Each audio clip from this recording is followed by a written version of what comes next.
Hello, everyone, and welcome into Mavs on Deck, our official pregame show, as we get set for our first game post All-Star break here from Athletic Park in Medicine, Alberta. The Mavericks getting set to take on the last place Swift Current 57s. But the 57s, a little rejuvenated, I would assume, coming off of a bit of a break for most of their players. So we'll see what kind of energy they bring tonight. As always, with you for this pregame, Truman Bartman and Wayne Slosher. And Wayne, how was the couple days off for you? How'd you enjoy it? Oh, I loved it. Yeah, there's nothing better than having a couple of days off and then getting back to the ballpark. So it was a glorious weekend. And I know you were part of the team that did the calling of the play-by-play. I should ask you how you enjoyed that experience and what did you think of the All-Star game? Well, the All-Star game, despite it being rained out and unfortunately we weren't able to finish, was a great experience. You know, the fans were really good there. It's great when you can see some of the talent that we don't get a chance to see here sometimes, whether that's from Energy City or Fort Mac. It was really cool to see everyone in one place at once. And the home run derby, quite the treat. And to see a guy like Matt Rhodes, who not a lot of people know about, come out of nowhere and win that one as a replacement for Darcy Berry, who wasn't at the All-Star game, was really quite cool and really quite a treat. So, yeah, the All-Star game, something that everyone looks forward to, and the hype is real once you're there and get to experience it. Maybe not quite that atmosphere here today with a bit of a rainy day out there, but we still have a chance to play baseball and watch baseball. For Swift Current, Wayne, I want you to start with them here. The season has been anything but perfect. And you have a couple of games left in the year. They're not going to make the playoffs, obviously. What are you hunting for if you are a team like Swift Current to maybe, rejuvenate your team? Well, I think they just want to play a clean game. You know, make it an interesting and a competitive game. Where they are right now, they're last in the East Division, certainly last in the league as well. And as you mentioned, they're not going to make the playoffs. So for them as a team, they want to play a competitive game. And individually, they've got everything to play for. They want to be able to field consistently. They want to get quality at bats, and they want to make quality pitches. So individually, they've got things that they need to work on, and they're going to look forward to doing. And as a team, they want to finish strong, no matter where they are in the standings. And for the Mavericks, a really important stretch here as they're trying to create separation from Regina in the standings. Moose Jaw further out of the way. I don't think they have to worry about them as much. But nonetheless, some big games and lots against Swift Current, who is a team that they should beat. At least the stats suggest that. Well, when I look at the schedule, I believe we have 5 games left against Weyburn and Swift Current. And those are games that the Mavs should win, and they must win. The games against Moose Jaw, Regina, and Saskatoon that they have left, you know, those are games that they might split. It would be nice to come out way ahead of those. But those 5 games against Weyburn and Swift Current, they have to play at a high level and not come down to the level of Weyburn and Swift Current. And they have a chance to do that here tonight. And we won't spoil the entire starting lineup for you, but Wilmer Enriquez, who has been the best player for the 57s this year, not in the lineup tonight. So we'll see how they navigate without a guy like that. And they already don't score a lot of runs. Will that production even go down to a lower level without him in this game? We will have to see. But we will take a quick commercial break, and then we will be back with the beginning of this game and everything you need to know before that point.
Well, it's a cloudy day in Medicine Hat, Alberta, but we welcome you back to Athletic Park post All-Star break for the final push within this WCBL season as the Mavericks newly discovers of a playoff berth within the last 30 minutes or so here take the field against a team who will not be seeing the playoffs this year in the Swift Current 57s. But it's an East Division battle. These teams are going to see each other a lot in the next couple of weeks. So this is just the start of getting real familiar with each other's games. And fortunately, I'm very lucky to be familiar with my partner's game here today.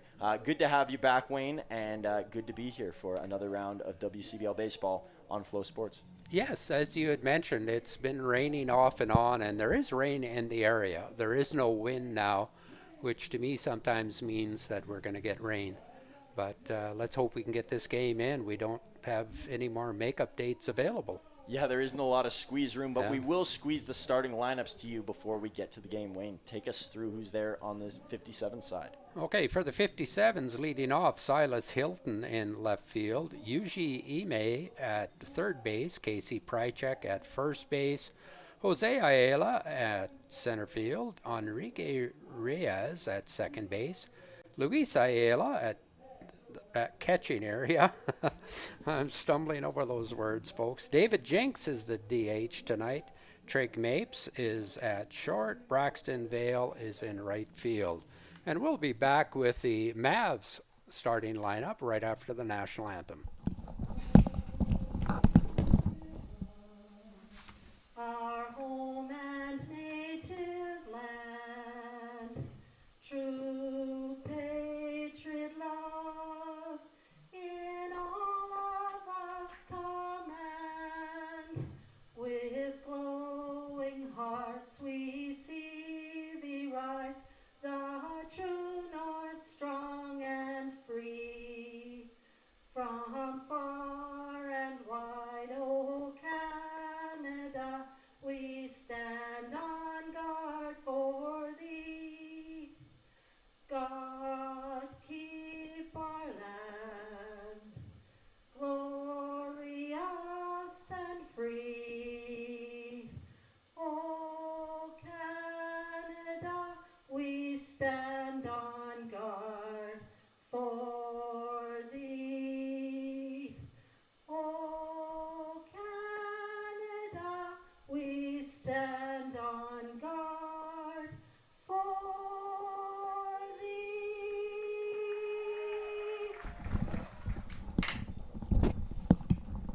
And we get back to it here. Wayne, take us through who's out there for the Mavs to begin this game.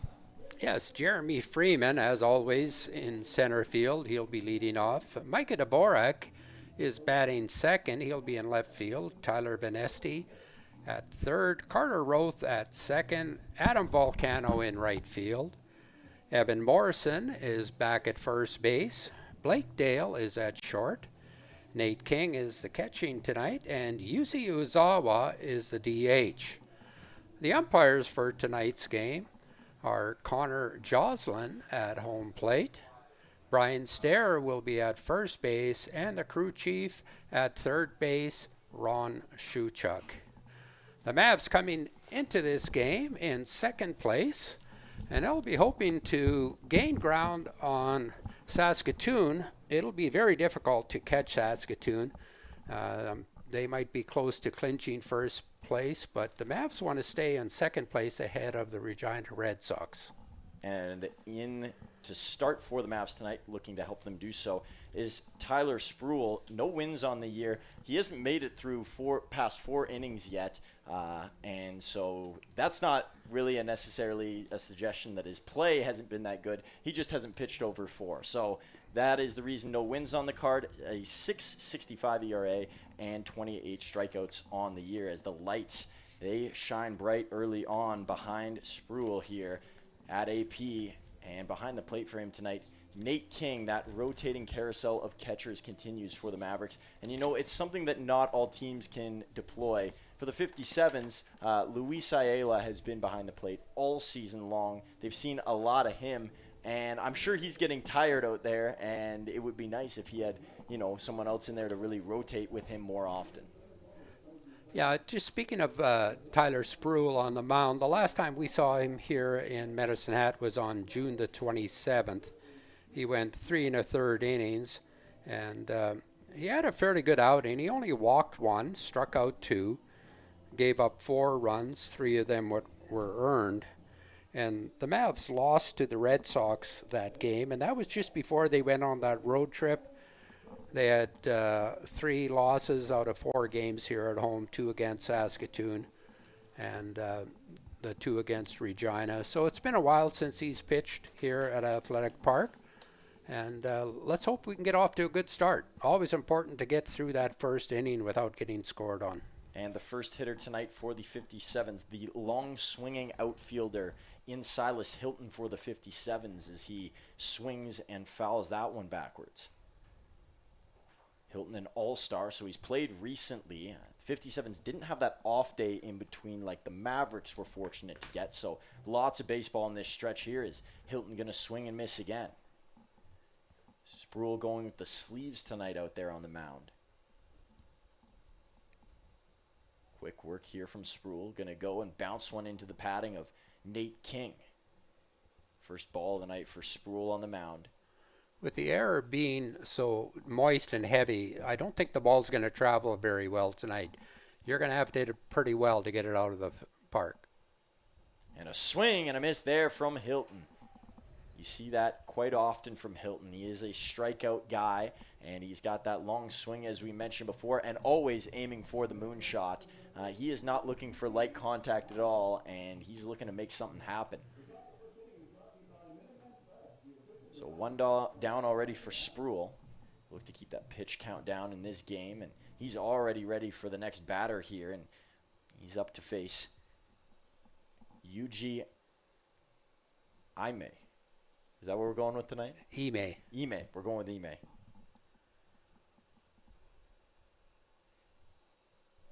Ime came in as a pinch hitter last time here for the 57s, but has not played a full game in Medicine Hat this year.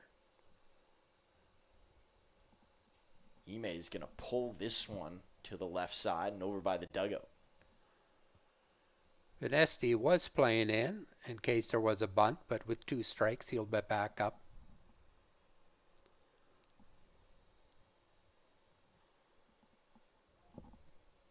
And that one's just going to fall below. Hey, tried to throw him a changeup and just he may just laid off a bit. And a swing and a miss there. Spruill 2 for 2 with strikeouts so far tonight. And we were looking at the strikeout numbers. They don't stand out on the year as compared to, Luis Diaz maybe in the lineup. But Spruill doing a good job here of sitting down Swift Current hitters. And, you often question when a guy hasn't pitched for a while, is he going to look shaky when he comes back into a start? Is there going to be some rust? And none of that for Spruill so far. Well, with 2 strikes, you want to attack this hitter.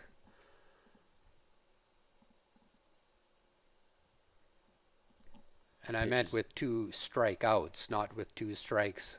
Quite often you see pitchers strike 2 guys out and then they walk the next guy in 4 pitches, and it drives coaches crazy.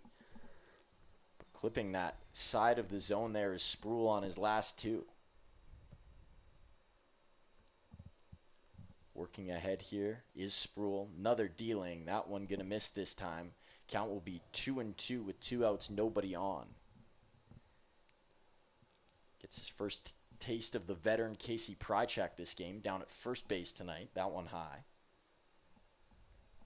And for Prychak, I'm sure he's got to be disappointed. Returns for another year here with the 57s, and once again, they're not in the playoff hunt. This one going to be fouled away by Prychak. Yeah, teams and fans that are in the playoffs regularly, they don't know how lucky they have it. Medicine Hat's been very fortunate. This one's going to be clubbed up the middle and through for a base hit. The first for the game for the 57s, and it belongs to Casey Prychak. So 1 strike away from finishing the inning was Spruill, but can't get it done there. Yeah, that curveball just stayed up in the zone, and Prychuk waited for it and just banged it back up the middle.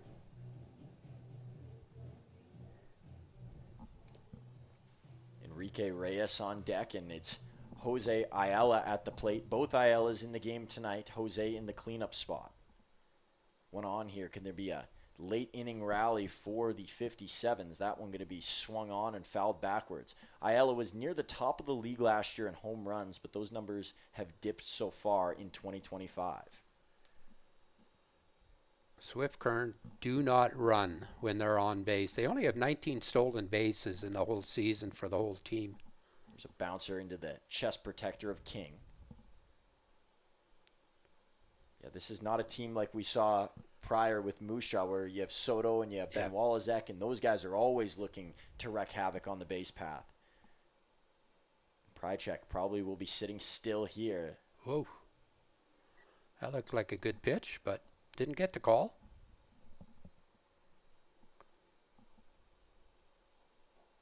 Spruill back into the glove here, stares down over to first. And here comes the pitch. High knee kick, and that one low again. So for the first time in this game, he is behind an account. It is 3-1.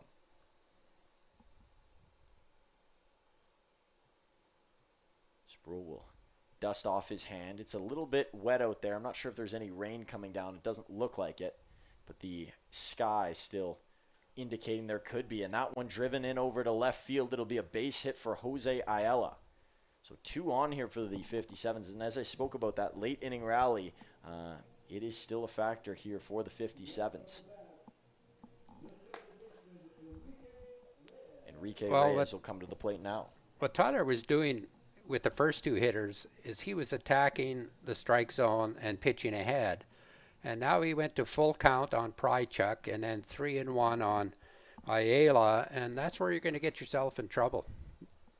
The hitters in this league are too good. They're going to figure out what you're going to be throwing. Swing and a miss there from Reyes. That was a good changeup. Reyes playing second base tonight. One member that's not in the infield today is Brody Alexander. He's on the injured list, and he's been a mainstay on this team for quite a few years as Reyes will swing and miss there. And it's going to be interesting to see how they navigate. They've already had some time without Alexander, but as the season goes on, not having a veteran like that, that's going to be tricky for them. Yeah, when you're struggling, you want everybody that can help you to be available. Comes a throw from Spruill and a swing and a miss. 3 strikeouts in the first for Tyler, and it's a 0 on the scoreboard and 2 left on for the 57s, who you got to feel a little bit bitten if you're them. You get something going late, and not on your side there is Reyes, who strikes out. And with that, we will head to the bottom of the first inning, see the Mavs and their bats for the first time.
And kicking off this bottom of the first, just like he kicks off just about every bottom of the first, is Jeremy Freeman Jr. for the Metasnap Mavericks.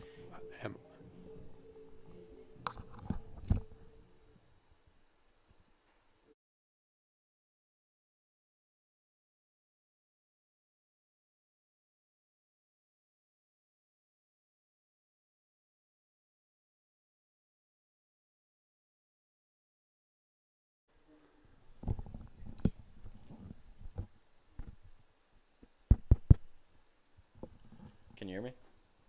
Okay, let's give it a try. Okay. I don't hear you anymore, but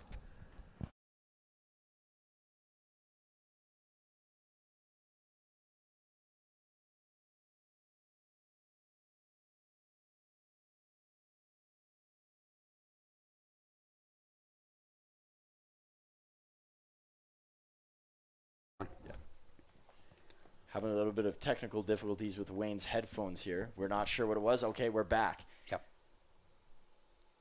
3-0. Taking there is Freeman, and he's going to get the walk to first base. So not an ideal start, a 4-pitch walk for Jalen Gutierrez. And Gutierrez, an all-star in 2024, but hasn't had as good of a year this year. 2 wins on the year, a 4.26 ERA, and 16 strikeouts. But obviously playing for a team that hasn't had a lot of success. And so then it's hard to send pitchers to the All-Star game when you're not winning a whole bunch.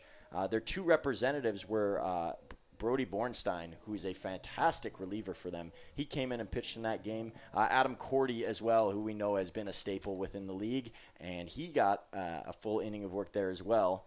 It's his second year in the league, and same for Gutierrez, who we see on the mound now. Am I correct in your saying that Swift Current only had 2 players at the All-Star game? Just I thought two, they had 5. just 2 pitchers. Everybody Okay, had yeah. 5, except for Brooks, who I'm sure we'll get to that later on. But interesting, Maddox Shaver not able to attend the All-Star game, and they gave the Okotoks Dogs an extra person as a result. Not sure how that works, but we'll stick to this game instead and worry about those things another time.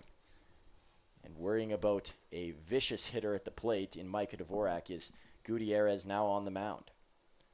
1 strike on the count. Now there's 2 as Dvorak will swing through it. I think this is the highest we've seen Micah this year, always batting around that 9 spot. I think the last game he might have been up to 6th or 7th, but usually batting in the number 9 slot. Gutierrez back into the glove. Vanesti waiting over on deck for the Mavericks.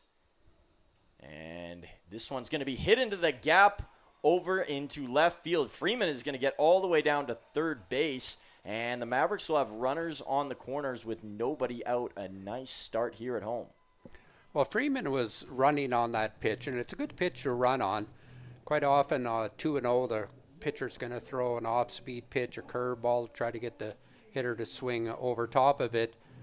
But Dvorak stayed right on it and hit it right up the hole where the shortstop was supposed to be playing, but he took off to cover second, and the ball went into left field. And Freeman, of course, because he was running, was easy to get to third. And great timing with one of the league's best hitters coming up to bat, and Tyler Vanesti was in the home run derby over the weekend. Oh, so close to making to the final. Ian Heck stole that from him. This one popped up towards Prychek at first base. He's going to make the play, so not the desired result for Vanesti this time around. And now it'll send up to the plate Carter Roth, another dangerous hitter here, and batting once again in his usual cleanup spot. Vanesti has been in a little bit of a slump here lately at home. He hasn't been hitting the ball like we normally see him throughout the year. The last game against Moose Jaw, he didn't have much to show for that night. And the one thing about Vanesti, though, is he's a veteran in this league. It's his 4th year, so he knows the gruel and the grind of a season, and he's going to know how to get back on track. For some of the rookies or younger guys in the league, that can be really tough because they don't know how to get out of a rut in a WCBL season, for example. Yeah, we'll definitely need Vanesti and Johnny Volcano for the playoffs. Gutierrez kicks forward and sends that pitch in for a strike. 1's across the board here, 1 out, 2 on. And we've seen in early innings of games the Mavericks not be able to convert on scoring runs, and it hasn't hindered them as much as maybe it should have at times, but there has been a lack of production in these first couple. Well, that last game we left a lot of runners on base, especially early in the game against Moose Jaw. We had our opportunity and didn't capitalize. Throw down to second here. Dvorak's going to slide in there, and it'll allow Freeman to go home. A nice distraction there from Micah Dvorak. as Freeman in for our first run of today. So we have a double steal on that. Dvorak took off. He got a great jump. It was good to see. He was off. He had his timing down perfectly, and there was, even with Ayala's strong arm, there was no chance to get Dvorak. And as soon as the ball was bobbled, Freeman took off for home. And although it may not be personal, Freeman probably feeling like he has something to prove after not getting into the All-Star game. Despite it also being only 7 innings, he didn't get to play in the event. He's got to be a little bit heated about that. So back to Roth now at the plate. Dvorak over at second base. It's a 3-1 count here.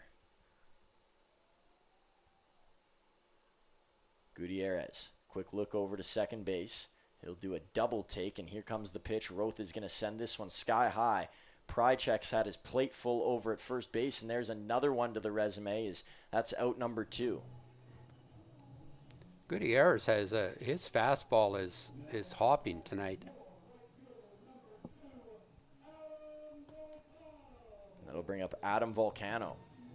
Had a couple of days off here, and you know, that's been good for Adam in the past. It seems like when he comes back from not playing a little bit, that's when he really turns it on and he's rejuvenated, and we'll see if we get that version of Adam Volcano here. Well, it's unusual only to have one Volcano in the lineup. Yeah, people were probably shocked not to see Aaron in that 2 spot as usual. Anybody filling out their lineup card at home probably already had it markered in with a Sharpie. Gutierrez pens that one in for a strike on his first pitch. Dvorak still looming over at second base. Gutierrez will tap his hat. Volcano calling time here. It's good to see the Mavs come out and score in the first inning. They want to set the pace and then just keep adding on runs. I'm going to miss. Gutierrez having some trouble with his control. He's going to refix his hat here. And hopefully that'll refix where he's placing the ball and see if he can find the strike zone more often.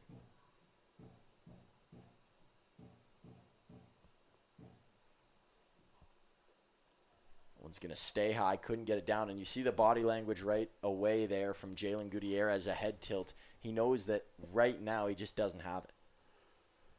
Well, he's got such a good fastball, and he's throwing a lot of curveballs, which I'm not quite understanding the philosophy behind that. Volcano is a good fastball hitter, but you want to get beat on your best pitch, not on your second best pitch. Volcano a swing and a miss there, and the count gets to 2-2.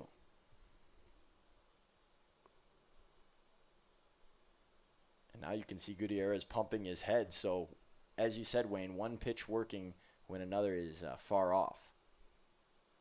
Well, early in the game, sometimes you don't have that curveball, and then all of a sudden you get the feel for it, and it becomes your best pitch. And this is 2 straight fastballs, and that's what he needs to do. Yeah, that one up on the top shelf. So the Mavericks are going to leave a runner over on second base. And the 57's not as much damage as it looked like they were in store for. Freeman comes across to score. It is 1-0 for Medicine Hat as we trudge on to inning number 2.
And we resume things here in the top of the second inning with Luis Ayala up to bat, coming off of a lot of innings being played in the All-Star game for him. He was behind the plate for most of the game, and that one is crushed over to left. It is moving all the way, and it's going to bounce at the base of the wall. So it will be a double in there off the crack of the bat for Ayala.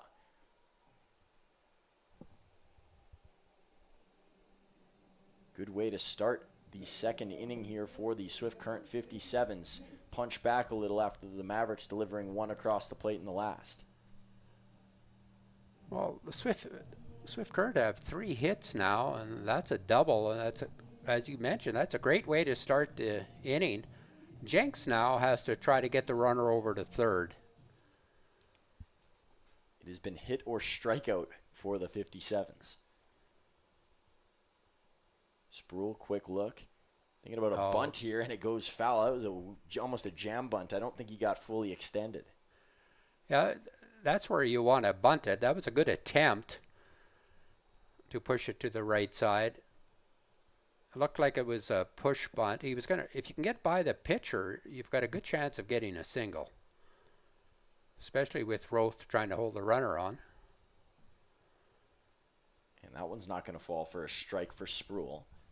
Count is even now at 1. Jinx at the plate, his brother Kenny in the dugout.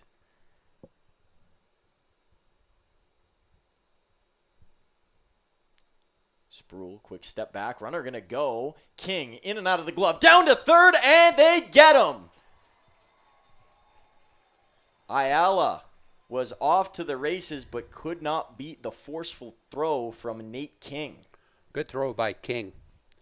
Ayala got a good jump, but Ayala threw it right over top the bag, and Vanessa just had to catch it and put the tag down. And for the 57s, you want to play aggressive when you have a guy in scoring position because you're not going to get a whole lot of opportunities to get players home when you're playing a team like the Mavs, because you have pitchers on the mound like Sproul who can strike out batters, his 4th of the game. But back to what I was saying about, it's going to be tough to score. It's okay to take those chances, but Ayala, not a speedster, so to say, and that time they get him.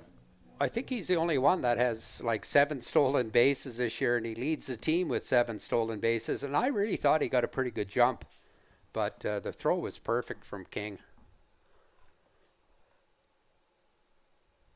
Sproul already got 1 strike in this count. Tried to get another. Rolls over to Vanesti off a wet part of the shale. Down to first, and another quick inning for the Mavericks. It's a track meet here as they're through 2, and the Swift Current 57s have 0 in each. The Mavs, 1 run early on. Can they get more as they head on?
And in the latter half of the second inning, it's the power-hitting Evan Morrison who steps into the box. Morrison tied for the league lead in home runs with 9. It's a jam up there. Wilmer Enriquez for the 57s in that mix. Ethan Menard, who won the home run derby, or won the All-Star Game MVP rather, but was in the home run derby, also among that group. It'll be a tight race to see who's going to win the home run title in the regular season this year. Yeah, nobody's pulling away from it, and we're getting down to the end of the season too. At the start of the season, it was Jackson Yeager who led it for most of the time, but he's gone on quite the slump with the Miller Express. And that has opened things up for someone like Morrison to get hot and glide towards that top spot. He's behind here, 1-2. Gutierrez out of the hand, and that one is smoked down foul into right foul territory.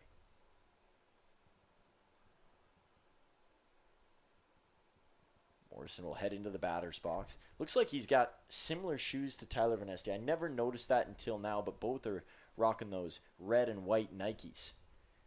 Gutierrez is going to get Morrison to slowly hit this one towards third. Tough play, and I think he's in time. He is. That ball took an interesting hop, and it kind of threw the third baseman in Ime off stride. Yeah, that last bounce, I think it had a little bit of side spin on it, and it zipped to Ime's right side, and he had to underhand it and then make the transfer. And Morrison runs well, so it'll be an infield single. Yeah, there aren't a whole lot of third basemen in the league that could make that play. There might be one on the Mavericks side who could. Van Este is spectacular over in that corner. And we've seen him make plays like that before, but it's not something you can bank on. Blake Dale up to the plate here. Morrison on first, nobody out. First pitch to Dale is going to miss.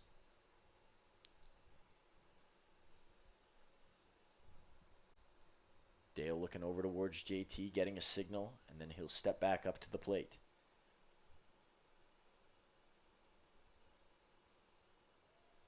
Gutierrez, head tilt towards the plate. This one is shot up into right foul territory. We know how Speedy Vale is going down there, but it'll drop foul. Remind you that last time Braxton Vale was playing right field here, he made a heck of a play over on the right field wall. Jeremy Freeman Jr., I think, thought he had his first home run of the season in that game, and at the very last second, almost a spinorama off the wall, Vale was able to make the play. Yeah, and I think that's when Jeremy decided to punch a little bit more iron and then get on a roll with the home runs, and I think he's got 3 or 4 now. He's close to that. I guess we'll get an official total. Yeah, 4 on the season, Wayne. And he's also got 3 triples. It's funny, at one point he had more triples than he did home runs. Not a lot of people in the WCBL can say that.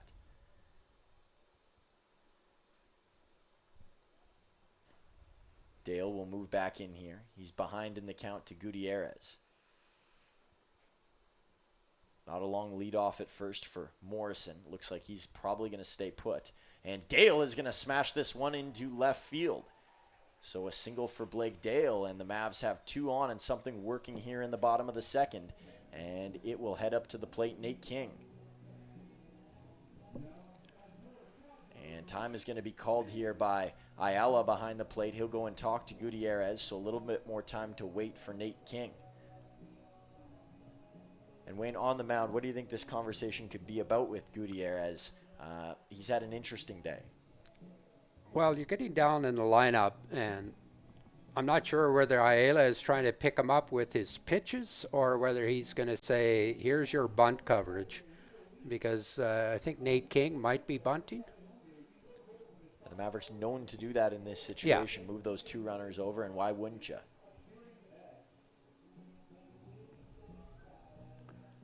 Ime is playing in on the grass at third base. The first baseman, Prychuk, is in as well. They're expecting bunt. And here it comes. King going to send it down to the feet of Gutierrez. He'll sling it over to first base, and it's dropped at first base.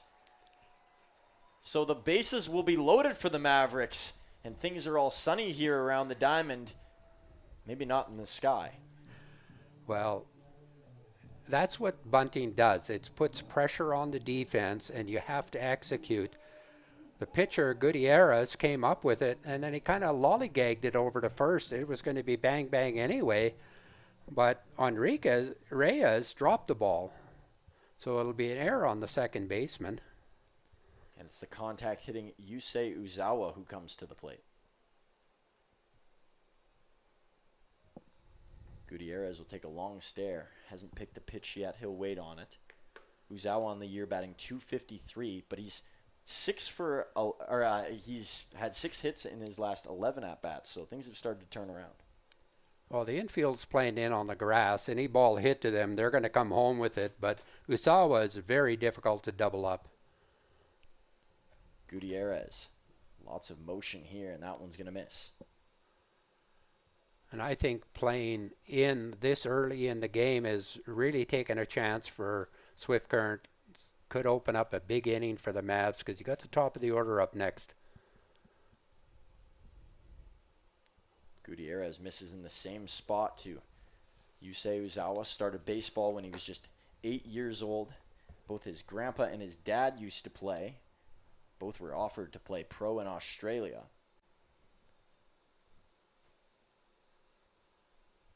Gutierrez back to it here. Uzawa is going to send this one high into the air, tracking into center field. Won't have enough jump. Morrison waiting over at third, and he's going to go in. Not a hard run for Morrison, didn't need it, and that is run number 2 on the game for 22. And the Mavs have doubled their lead. It's a good job by Uzawa. With the infield in like that, you want to get the ball to the outfield. So both teams 3 hits on the day so far, but the biggest difference obviously in the run category. Medicine Hat looking for more with Jeremy Freeman up.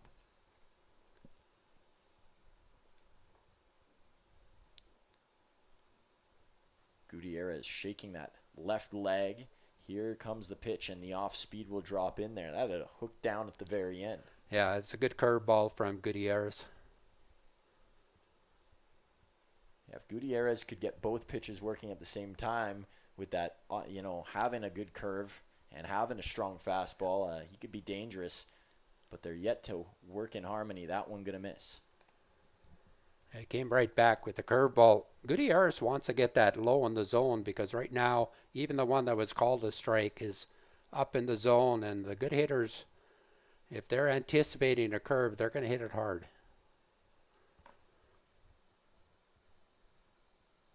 Freeman sends that one off the tip of the bat and back to the netting.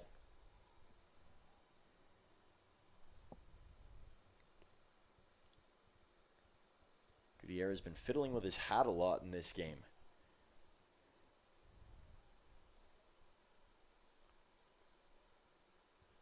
Takes a long look over here. Dale still ready on second, King over at first.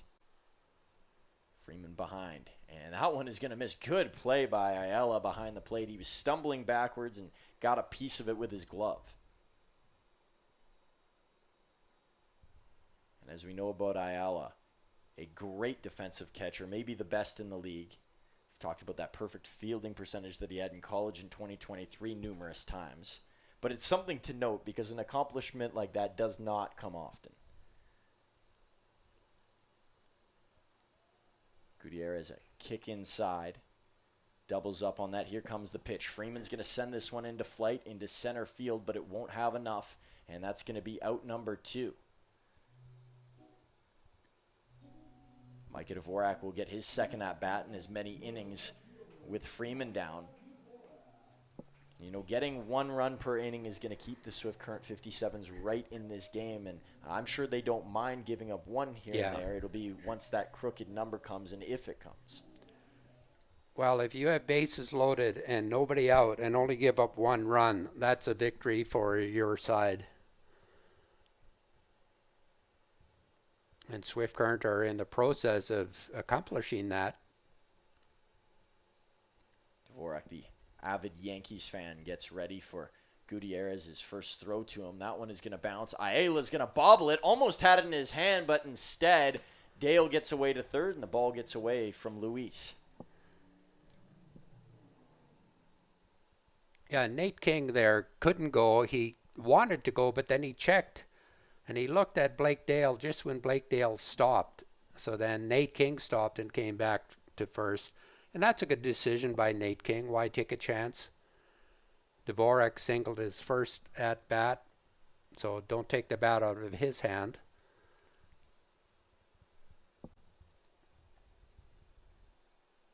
Gutierrez not a fast worker by any means on the mound. When you got two completely different pitchers, not only because of the side that they throw from, but the rhythm that they throw with.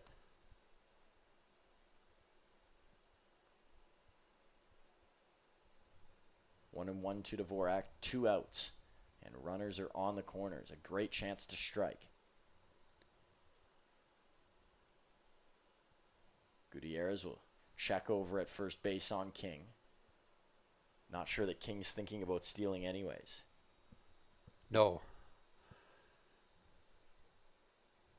I would say Dvorak has an opportunity to drive in another run. You got Venesti on deck, so why steal? Dvorak, a swing and a miss. Looked like he was a little bit behind on that one. I think we've seen that within his first 2 at-bats. You know, I didn't catch that. I was watching the base runners, and I don't know whether that was a fastball or a changeup, but all I know is that Dvorak came up empty.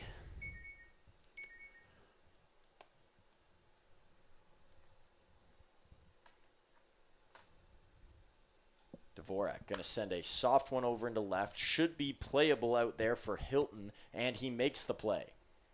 So finishing off the bottom of the second is Hilton, the 2025 All-Star. And the Mavs, once again, just getting exactly that. 1 run on the board. That makes 2 for the game, and they do have the lead, but that likely will not be enough as we head off to inning number 3.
No, final. Toronto 4, Yankees 1.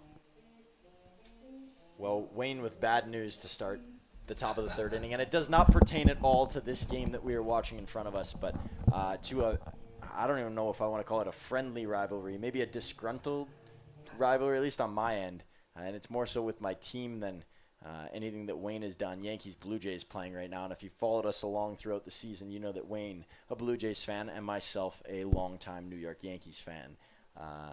So we will skip away from that game, which is now concluded, and I think you can assume to what the score is, and check back in here with Braxton Vale at the plate. It was 4-1 for the Blue Jays. Thanks for rubbing it in a little bit more. Sproul out for another inning of work, and he's located the strike zone well here. 4 strikeouts tonight so far.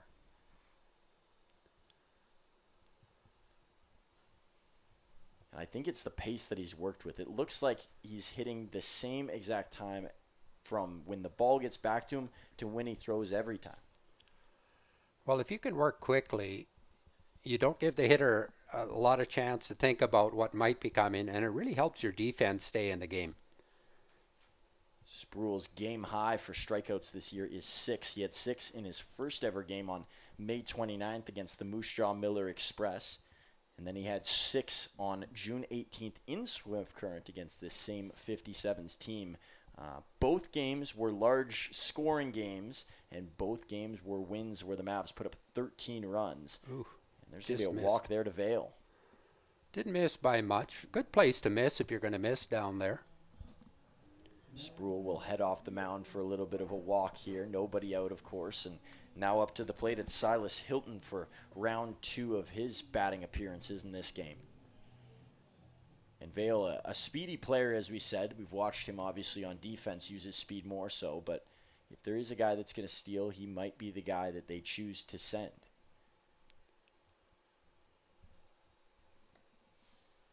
Long look towards first, and there's a high throw from Spruill. And right now, if I'm Spruill, I'm not going to worry about the base runners. Swift Current, as we mentioned, have only 19 stolen bases as a team this season. Yeah, just focus in on the hitter and get a ground ball.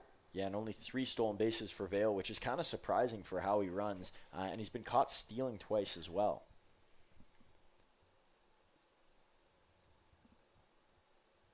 Spruill into the mitt. Another check on Vale, who hops around over at first. They're going to throw to him, and it almost caught King off guard. And should make that note, Nate King now over at first, and Jamel Chabot now behind the plate, so Evan Morrison exiting the game. We'll update you if there's any other defensive changes here. It doesn't look like it for now. The outfield seems to have remained the same. Here's one that's going to be popped up. Could be playable. Nate King's going to call for it at first. You can hear it from up here. And that is out number 1 off the pop-up from Hilton. And that same theme continues with Hilton. His patience just not there at the plate, and it's been a hindrance.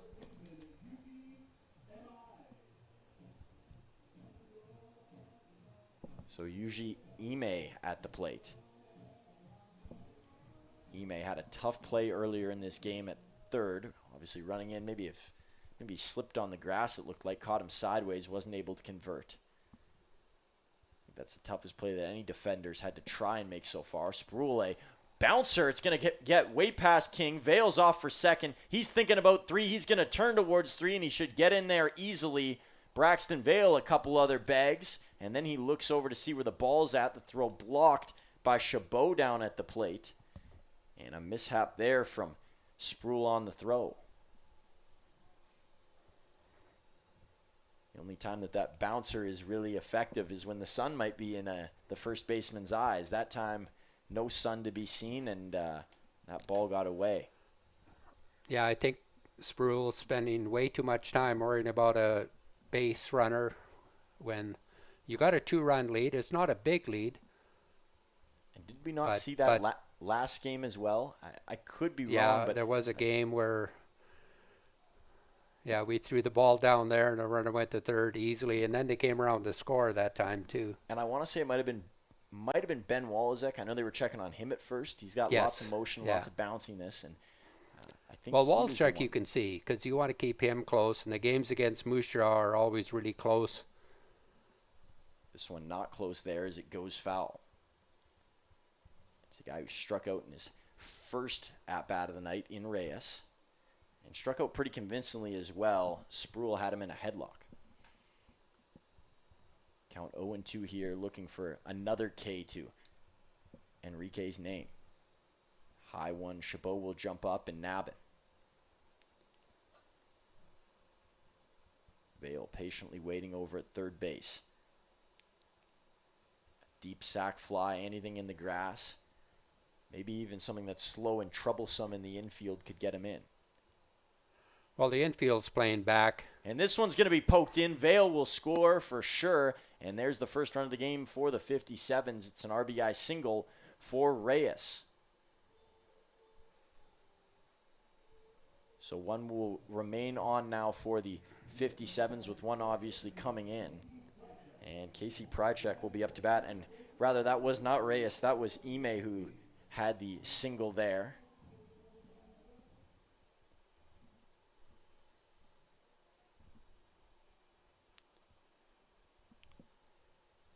Spruill going to look over to Ime at first, get a foul off there from Prychek, who had the first hit of today's game.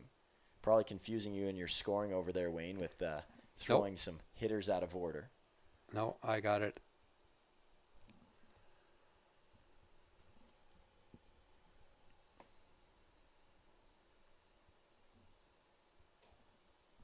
Spruill trying to bring that one down and wasn't successful. It's 1-1.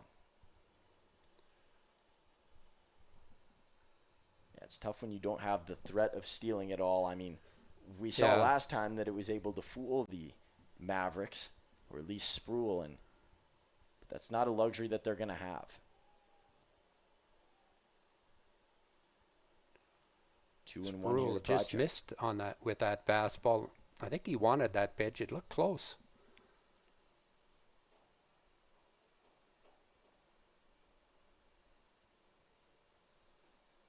Spruill not able to hit there either, so now it's 3-1. Not sure where he's missing. I think Spruill is kind of wondering where he's missing as well. He just has to come back with a better one. This one's going to be fanned aside by Prychek. Long way to go here in left field. Play will not be made, and it really wasn't a realistic play to be made. Well, I think Prychek on a 3-1 count doesn't want to be hitting a pitch to the off-field side. You know, you got a hole between first and second. You're a left-handed hitter, 3-1. You want something that you can get the barrel out front on and pull the ball. But that one was a weak attempt at a 3-1 pitch.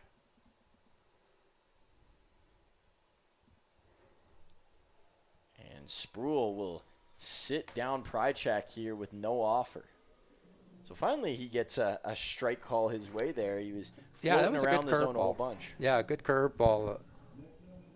I think Prychek was expecting fastball again. He froze on that pitch. So Jose Ayala up to bat, and this was a personal pick here, not from me personally, but Luis Diaz said that he wanted Ayala, or one of the two Ayalas, to be the beer batter. Both of them are friends with Luis's friend Diego, and they wanted to be able to chirp him from the dugout. So that is the reason that Jose has become the beer batter tonight. A friend of a brother of an uncle who has a friend. Well, they like that they can chirp him in Spanish, and he'll be able to understand. And speaking of understanding, I didn't understand initially why there are glow sticks everywhere.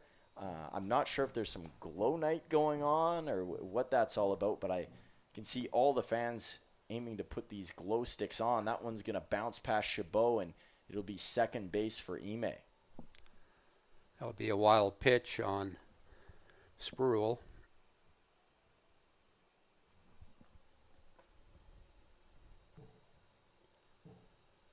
It looked like a changeup that he just gave up on rather than attacking it with his changeup. Spruill a little bit slower here in his work. Looks over at Ime. Here comes the throw. This one's going to be belted foul. Bounce over into that bush down the left field line, and we'll reset.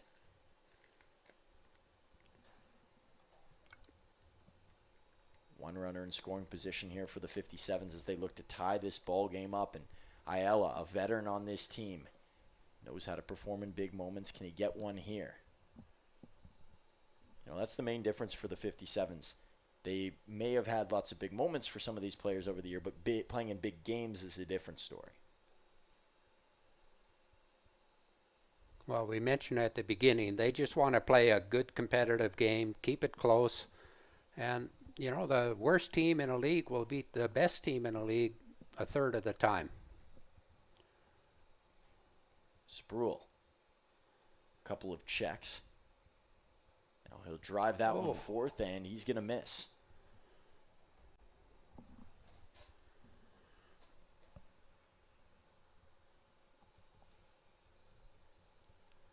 Spruill's made some good pitches this, and he just hasn't got the calls so far.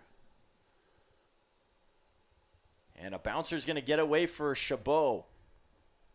couple free bags here all game long, and Chabot going to slip at the end there. But that's the theme of this inning. Braxton Vale obviously gets all the way to third. Now Ime gets all the way to third. Yeah. Those are just free passes that you can't give up if you're the Mavs. Yeah, 2 wild pitches this at bat, and Ime is at third base. Full count here to Ayala. Fans in the stands, although they're limited, they're wanting beer, and they're wanting it for cheap. Here comes Sproul, and that one going to be hit right into the glove of TV over at third base, and that will end our top of the third here with Sproul getting him to hit a hard one out. And so it is going to be a Mavericks lead that is still intact at 2-1, but getting one back are the 57s. We'll head on and be right back.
All-star at the plate. And speaking of players that have been playing like all-stars, Wayne, a couple of those down in the Ontario area, I believe Kingston specifically.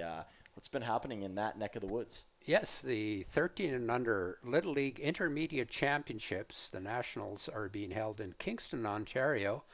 And a shout out and best wishes to the junior Mavs, owner of the Mavs. Greg Morrison has got his team down there. They're playing in the semifinals tomorrow. I believe it's an afternoon game. That game can be seen on Home Team Live, and you can follow it on Game Changer.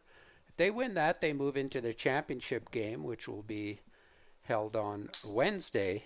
So good luck to Greg, to Neil, his wife, his family are down there enjoying Kingston, Ontario, and hopefully they can move on to the Little League World Series, which would be, or the Little League Intermediate World Series, and that would be in Livermore, California. And I think they leave the next day or the day after. So good luck, Greg. Come back with that championship. Yeah, best of luck, of course. As we resume to the action here at Athletic Park. You know, lots happening in this community nowadays, lots to celebrate. Yeah. Obviously, the big one down there in Kingston, but another one that is about to happen is the Medicine Hat Stampede, as down there is Tyler Vanesti. I believe, I could be wrong on this, I believe the Stampede kicks off this Wednesday. Like we're Yes, we're it real does. close. Yeah, day after tomorrow. The parade is on Thursday morning. And yeah, night shows every night. It goes until Sunday. So if anybody's coming to Medicine Hat and enjoy the Calgary Exhibition Stampede, I think it's about the 140th, isn't it? Or It's got to be close to that. You know, funny, last year they, aside from the Stampede, and we talked about this with the Calgary one, but they have pancake breakfasts everywhere. And, yes.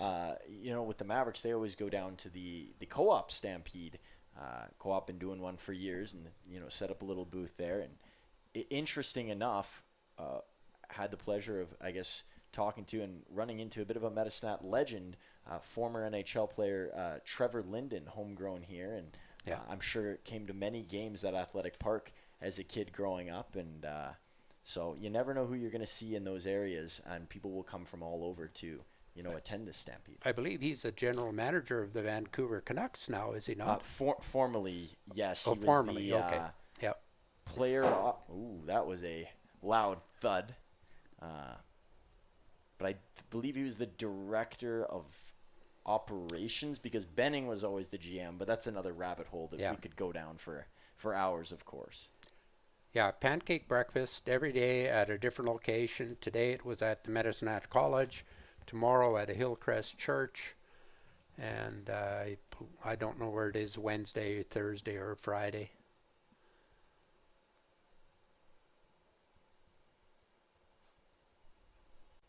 Gutierrez. A little bit jiggly on the mound as this pitch will be turned on and sent over into left field. Not sure it's going to have enough, and it won't, right before the warning track as Roth flies out. And Roth, not a power hitter by any means, more of a contact guy himself, but we have seen him put it out here so far this year, and one recently as well. I believe last week he had one go out here. Well, we said the ball isn't going to fly well tonight, and that might have been an indication of that. It looked pretty good coming off the bat, but there was just no carry to it, especially in this heavy, damp air. Adam Volcano checks in to face Gutierrez, who already has 2 outs here. Boy, this bottom of the third flying by as he flies in a strike there. I'm not sure if Gutierrez is a Yankees fan, but he is from the Bronx, so you would assume that he might lean that way. Ooh, that one near Volcano. He'll shuffle away, and it's 1 apiece. Being from the Bronx, it would be sacrilegious if he cheered for the Mets. I mean, true, but there's Canadians who cheer for the Yankees. So. Yeah, but you got to cheer for the Yankees if you're from the Bronx. There's one that's floated over towards first base from Trig Mapes, and that is out number 3. A nice inning there for the 57s. Not only efficient, but it's the first time that they have limited the Mavs to 0 runs in an inning this game, and maybe a sign of things to come, at least on their end. They hope so. We got the top of 4 right around the corner. First, a word from our official network, Flow Sports.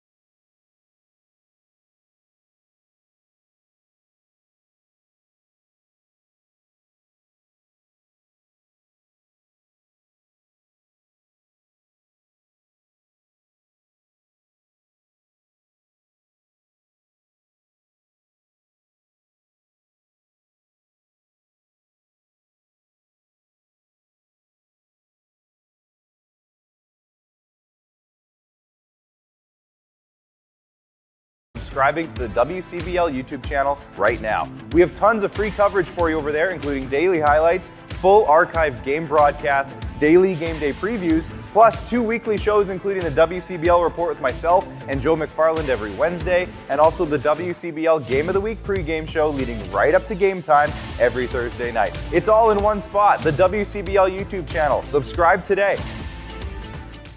Hey baseball fans, make sure to stay up to date with your favorite teams across the league by subscribing to the WCBL YouTube channel right now. We have tons of free coverage for you over there, including daily highlights, full archived game broadcasts, daily game day previews, plus 2 weekly shows including the WCBL Report with myself and Joe McFarland every Wednesday, and also the WCBL Game of the Week pregame show leading right up to game time every Thursday night. It's all in one spot, the WCBL YouTube channel. Subscribe today.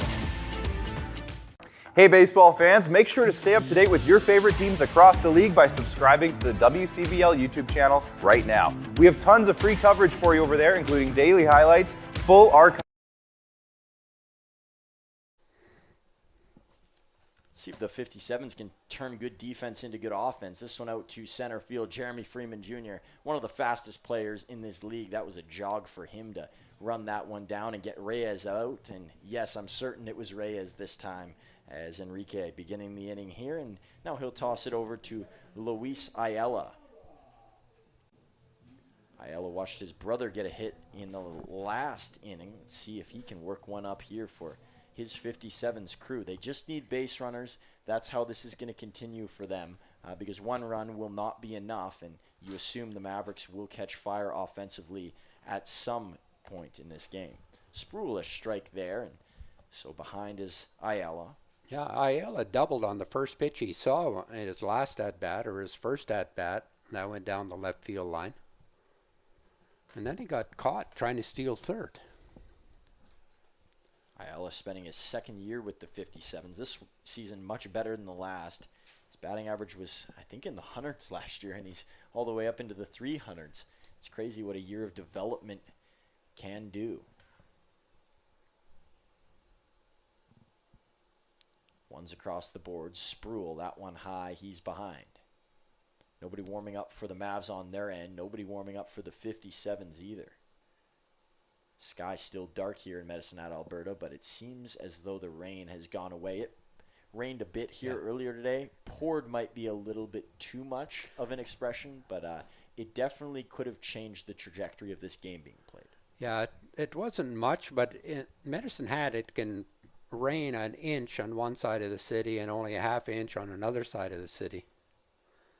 Yeah, you get used to that in some of those big cities. You can read the weather report, and all depending on where that weather van is, learn that is an actual thing, that's where they get the weather from. I'm not sure if, I should have known that or not, but regardless, it could be raining on one side of the city, your weather report says it's raining, and it could be 30 degrees and sunny on the other end. So never trust the weather report is what I'm trying to convey. Well, Ayala is leading the Swift Current 57s in stolen bases with 7. He's 7 out of 10. And we did see him try to steal third, and he got thrown out. So we'll keep an eye on him at first. And we saw Jinx try and bunt earlier. It was an odd bunt attempt, so to say. Good pitch there from Spruill as he freezes Jinx. And the count is 0-2.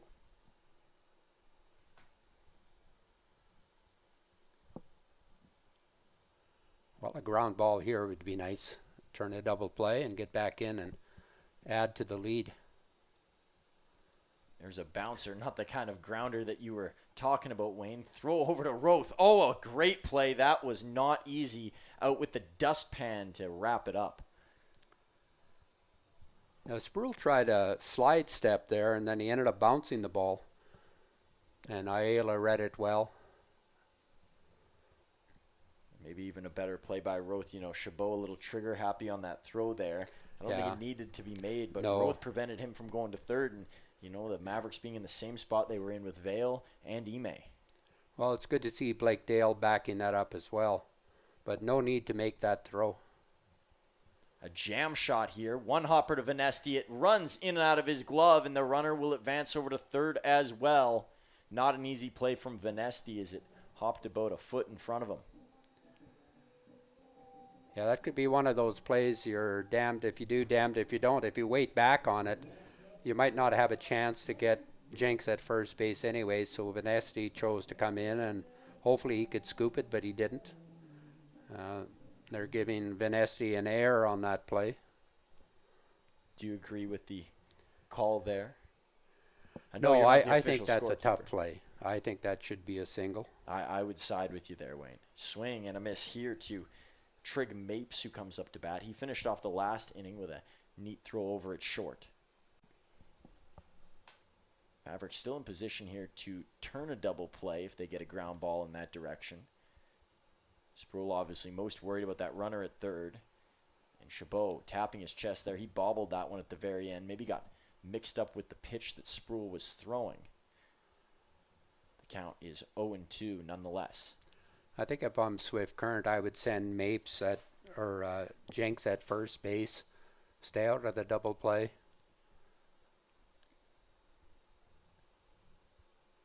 Another bouncer there, and Chabot will throw this one again, and Roth's going to make another play. Why is he throwing that? There's no chance to get the guy at second.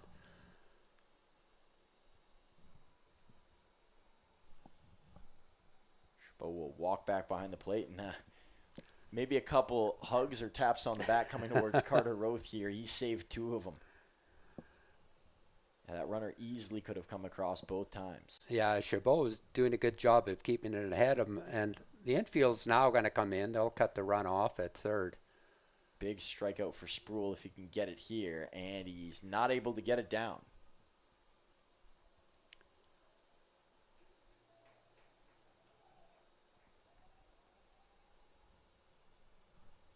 I didn't mind that pitch there from Sproul. That's with it dipping. I mean, I'm surprised the hitter almost stayed off on that. Yeah, it was quite a bit high. Trying to pull it back inside there was Chabot, and now the count is full. First base open. It's not the worst thing to give up a walk, but it's also a problem you don't want to have. Yeah, you've got to make a good pitch here somehow. And not able to is Sproul. And JT's going to come out of the dugout here and have a conversation with Sproul. Bases are loaded. Just the one out. Braxton Vale coming to the plate. And while Vale comes to the plate and a mound meeting ensues, we're going to take a look at the head-to-head so far between these two teams this year. The Mavericks a perfect 5-0. So in Wayne's wise words, the 57s are very much due to get one against the Mavericks, but the Mavericks just have not let up. And the runs scored indicate that they've not only done that against the 57s, but against any team. 313 runs scored on the year to 195 for the 57s. And, of course, their records very distant, just like their positions in the standings. 26-16 for Medhat on the year, and 9-32. Not reaching double digits yet are the Swift Current 57s. But they can here tonight, and for the Mavericks, there was a little more pressure on this game prior to it beginning, and that was because they had a chance to clinch the playoffs with a win in this one, but because of some help from the Berries, who they trail in the standings and aren't likely to catch, they actually earned that playoff spot tonight. The Mavericks have made a lot of playoff appearances. Their streak very lengthy, and these fans, you never want to say they expect it, as a run comes in to score here via a hit by pitch, so Vale off to first base, and this game is tied at 2. Sproul is his own worst enemy right now by not throwing strikes, and the strike zone is becoming the size of a thimble for him.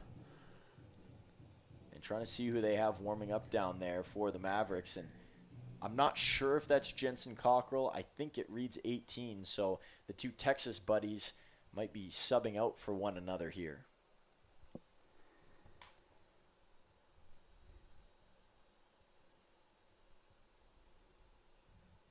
Sproul misses low again, and yeah, you talked about the own worst enemy. Sproul has lost all control. I think Chabot right now just has to set up right down the middle, and if he's got a fastball that he thinks he can throw for a strike, he's got to make him hit the ball. Excuse me. Silas Hilton up at the plate. One of the better players for the 57s this year. Well, you're at the top of the strike zone, or at the top of the batting order. Chabot can't pull that one back in, so it will be 2-1.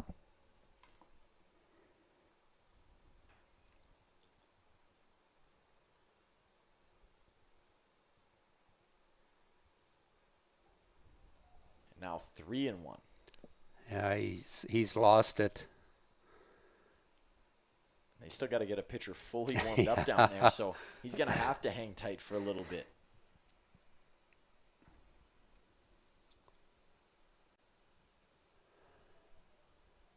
And another runner will come in. It is now a 3-2 57s lead, and I think this is going to do it for Sproul today. JT out, and I believe that Sproul will be going that direction as well, as I think it's Cockrell coming into the game. We don't have an exact read on the number so far. We'll get that as soon as we possibly can for you. But for now, we will take things away and send it to a commercial break.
Let's dive back into the top of the fourth inning here. Bases loaded.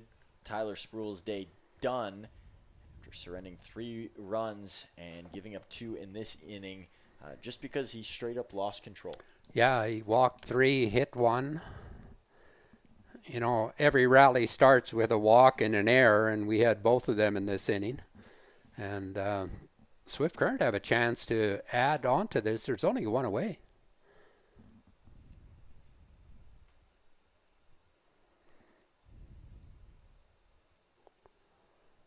Pitch is going to be high for Cockrell. He'll shake it off, and it is Jensen Cockrell in the game for the Mavericks. Middle infield is playing back. They're going to try to roll 2. Corners are in. Cockrell not getting his pitches down. You can see he's frustrated with it. Well, he hasn't had a lot of chance to warm up, as you were saying. You know, Tyler Spruill just lost it there, and it didn't give Jensen much of a chance. Ooh, That was a ball 4. Ime getting ahead of himself there and Yeah, getting ahead of that pitch too. Trying to do something on a curveball in the other batter's box. And that will be a walk from Cockrell. Another run in, and now it is a 2-run 57s lead. And, you know, we talk about this so often, Wayne, I guess, from a Berries or a Mavericks or a Red Sox perspective. When you go and you face teams like Weyburn or Energy City or Swift Current in this case, those are games that you feel like you need to win because the teams who you're in contention with at the top should beat those teams. Now you're going to have an off day, but you expect to win those. It's some of those games when those top teams play each other that it doesn't hurt as much to lose. Well, you know, everybody, if you look at the stats on paper, the Mavs should win, but it's played on the field and not on the paper. And, you know, everybody can beat everybody at any given time. And a toe tap there from Chabot as it was an off throw there from King over at first, but the Mavericks grab an out and prevent that run from coming in. Vale That was a good on his call. way to the plate. That was a good call by the home plate umpire. Chabot did keep his toe on the plate. Yeah, a little toe drag swag. And Jose Ayala, who bashed one over into left field in his last plate appearance. He gets ready to swing against Cockrell. First time he'll see him today.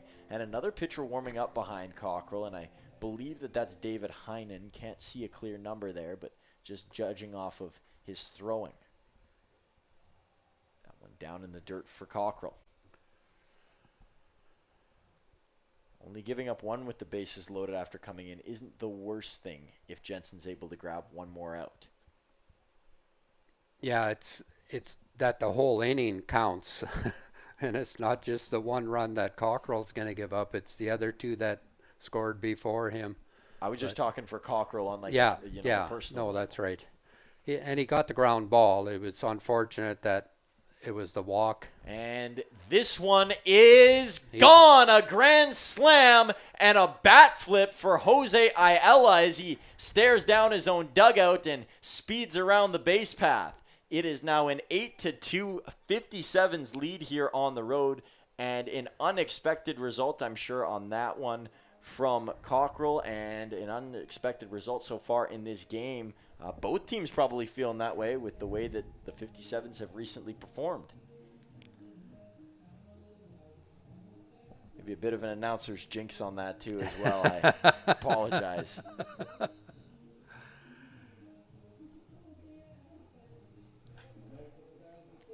Yeah, you play with fire, you're going to get burned, and we were playing with fire that inning. Well, the good thing is there's lots of time to come back. Enrique Reyes, the second baseman, getting ready to bat against Cockrell. Yeah, that was a no-doubter by Ayala. Stopping himself there was Reyes. Reyes looks like every pitch, regardless of where it's thrown, he's getting ready to swing. And of course, you would assume that most hitters are, but it's his trigger at the very end, and he's going to swing through there. He has a tough time holding back. Well, as every hitter should be thinking that the pitch is going to be a strike. So he's in yes mode all the time.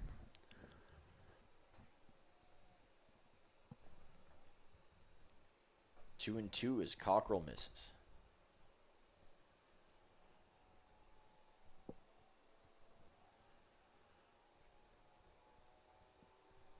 This one's going to be popped up. Should be playable for Venesti. He's going to make the play. But a 7-run crooked top of the fourth for the 57s. They drive in everybody on the bases, and that's really the difference in this game. The Mavericks have had runners on, and they haven't converted. Jose Ayala gets the job done there and converts with a grand slam into left field.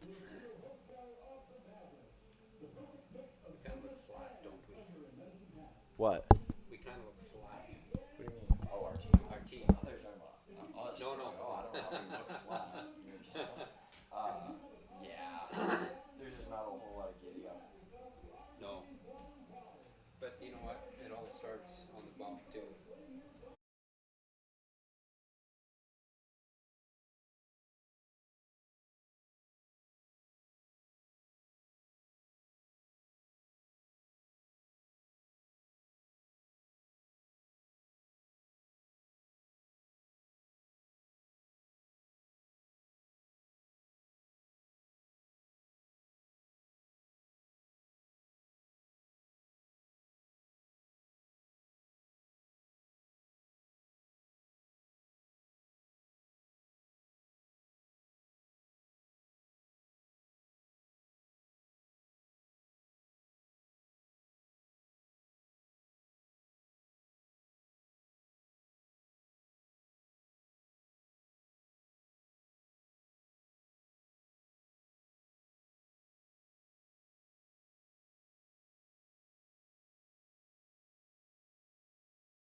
Chabot off the top of the fence.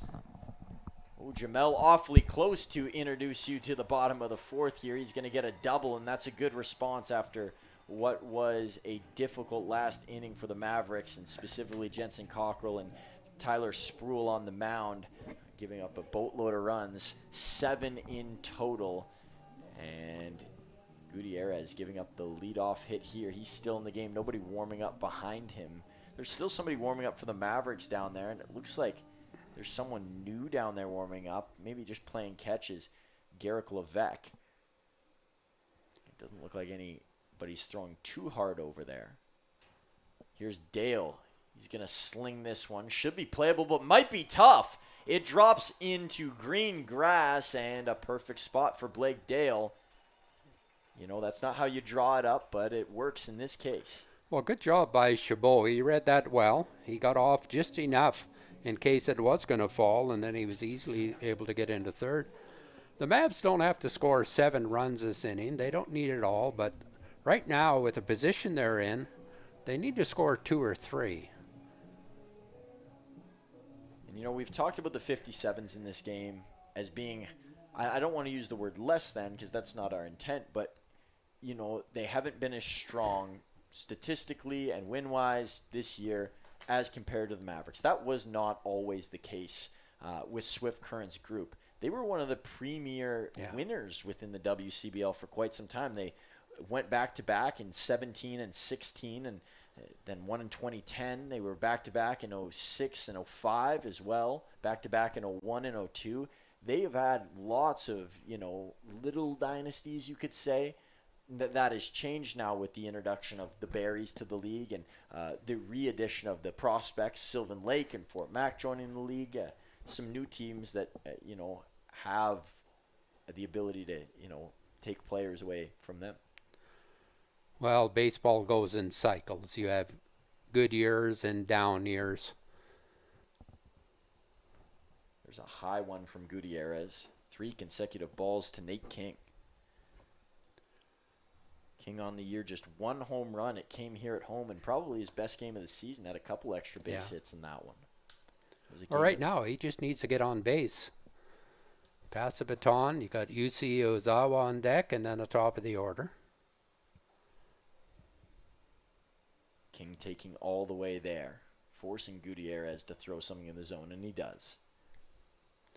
JT coaching third base. Pumping out the signals. Cesar Rodriguez, the only coach down in the dugout. JT just signaled for who's ever throwing down there to shut it down or to ease up anyway. That's Garrick Levesque. Levesque, coming off of his best outing of the season in Moose Jaw, said that the break really helped him. Here's King. Can he get a break on this one? Reyes from his bottom to first, and they get him! Ooh, a close play at first, and King not able to generate enough speed to get there. Yeah, at least he drove in the run. He hit her to the right side, and Reyes made a good play from the seat of his pants.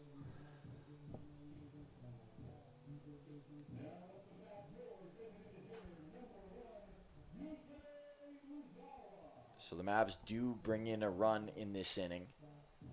Uzawa coming up to the plate with one on second. And as you said, Wayne, it's about chipping away at this point, so that does count for something. Yeah. Yeah, if the other team scores, you want to come back and score yourself. Uzawa gets hit with a strike from Gutierrez. And somebody in a red shirt, so no, we do not have a number for you, is warming up for the 57s, or at least through one pitch. So he might be changing gloves down there. Uzawa. This one is sent into the clouds. Could be playable by Prychek at first. It's going to take an extra long stride and go foul.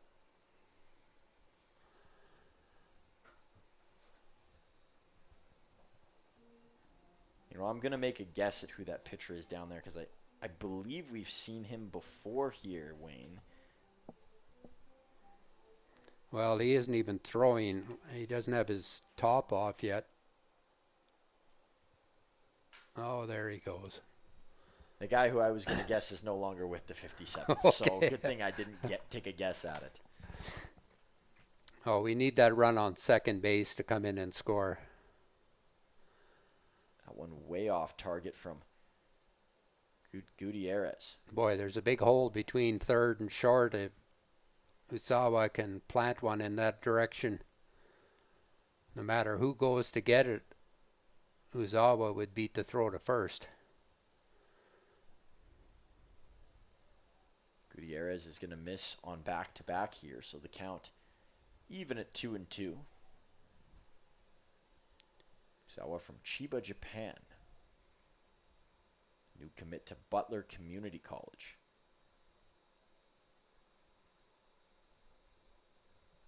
Gutierrez. That ball getting away from him a few times as he's mailing it down that right-hand side. Well, Uzawa was down 0-2, and now it's a full count, so he's having a good at-bat. Let's see if he can finish it off and get himself on base somehow. A little bit of fatigue maybe setting in for Gutierrez.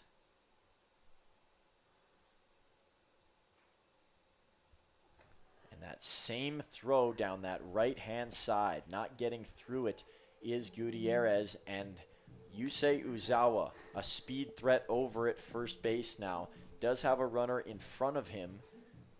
And now the Mavs at the front of their order with Jeremy Freeman Jr.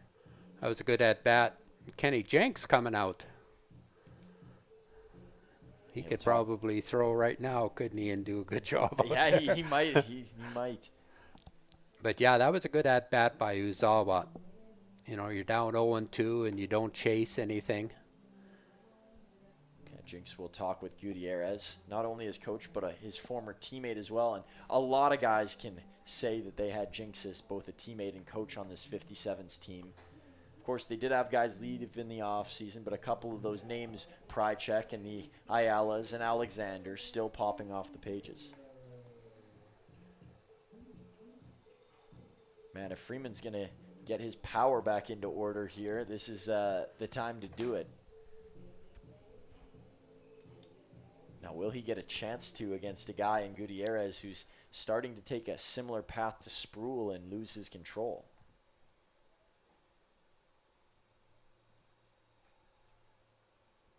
Gutierrez will step off the mound.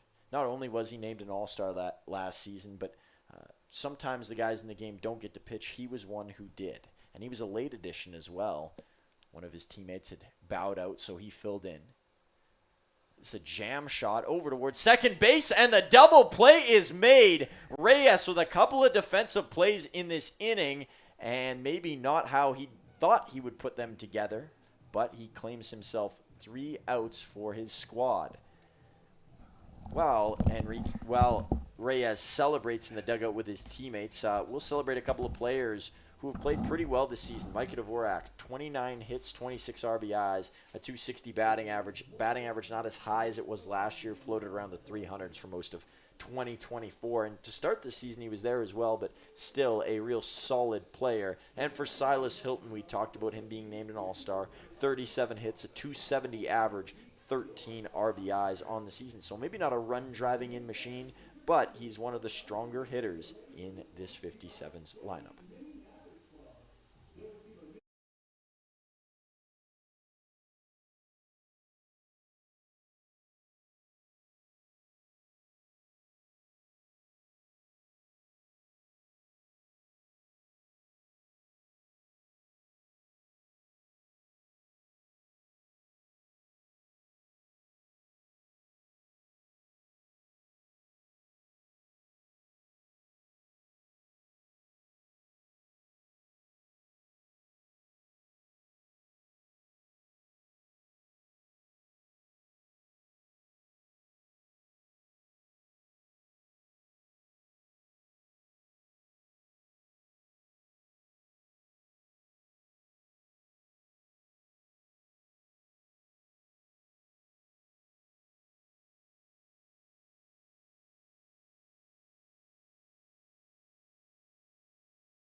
Jensen Cockrell back out for another innings work in the top of the 5th. The Mavs get one on the board, but one has not been enough so far.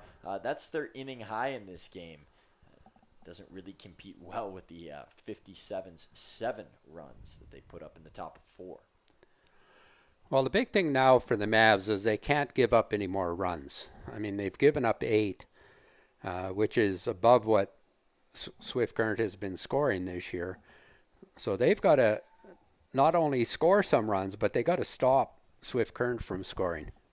And I think Swift Current only have 5 hits, same as the Mavs, but they've got 8 runs off those 5 hits. What we saw in that Moose Jaw game, I believe it was the Moose Jaw game, the Mavs were, playing catch up, running from behind, but the Miller Express didn't stop. They didn't stop the Miller Express from scoring runs on the other end, and we obviously saw how that worked out. Yeah. And if this game takes a similar leap, it could be trouble. Yeah, we definitely need a shutdown inning. Ooh, that one handcuffing Chabot there, and he throws a confused gesture Jensen's way.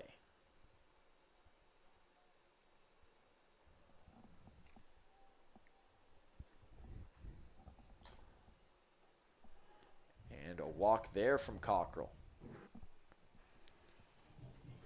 Garrick Levesque still warming up for the Mavericks and warming up a little bit more aggressive this time around. Might need him sooner than later here. 1 on, nobody out. The walks have been one of our nemesis this year. If I look at the comparison between Swift Current and Medicine Hat, Swift Current have given up 208 walks coming into this game. We had given up 226, and that isn't counting tonight.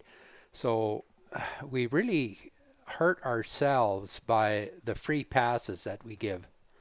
And you talk about, oh well, teams can have an off game or players can have off games here and there. When it starts to become a pattern, Yeah. that's when trouble sets in. And looking at the Mavs' recent couple of weeks here, a win against Weyburn on the 9th, loss against Moose Jaw, win against Swift on the 11th, loss against Moose Jaw, win against Lethbridge, loss against Moose Jaw, win against Moose Jaw, loss against Moose Jaw. So they've gone 500 in this last little stretch, back and forth, seesawing. And that is not what you want to have happen in the playoffs. No, we're 5-5 in our last 10, and it's been that roller coaster for us.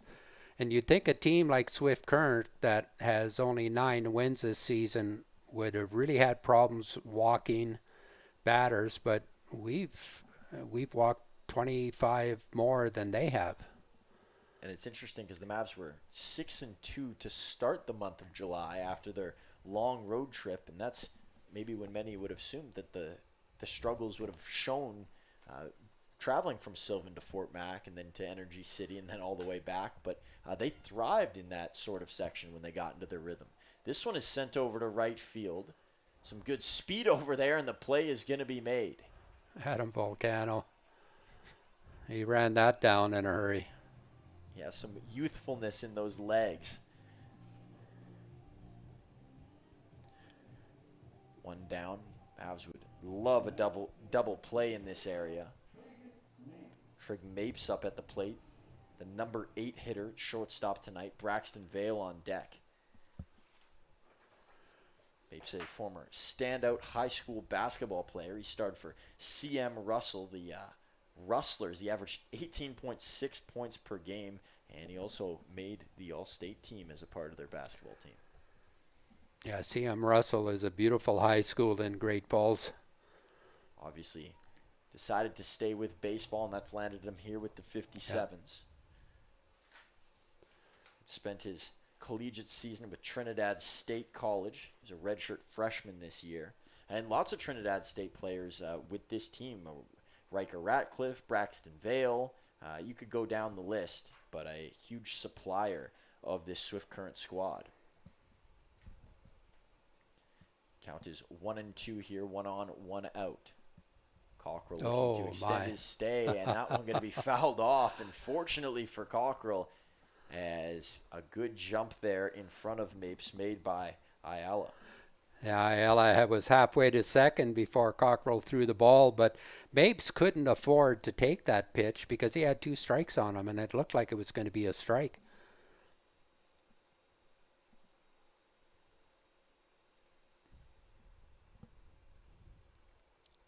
One and 2.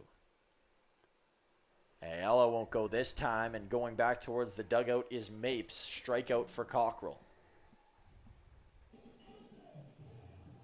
Braxton Vale came around to score in his last plate appearance. Yeah, he got hit by a pitch. He's been on base both times.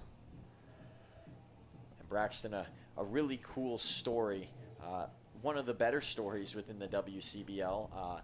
He was adopted by his parents, Chuck and Teresa, and he says that it was a really good thing. Oftentimes, some of those stories don't always work out, but for Vale, it has been a blessing for him and a blessing for his parents as well.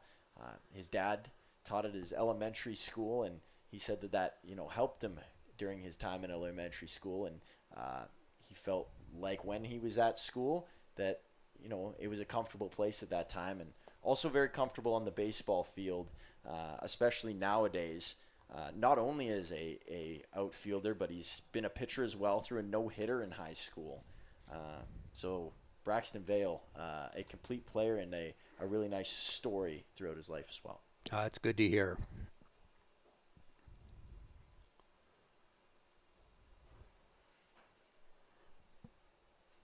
I'm going to miss there for Cockrell.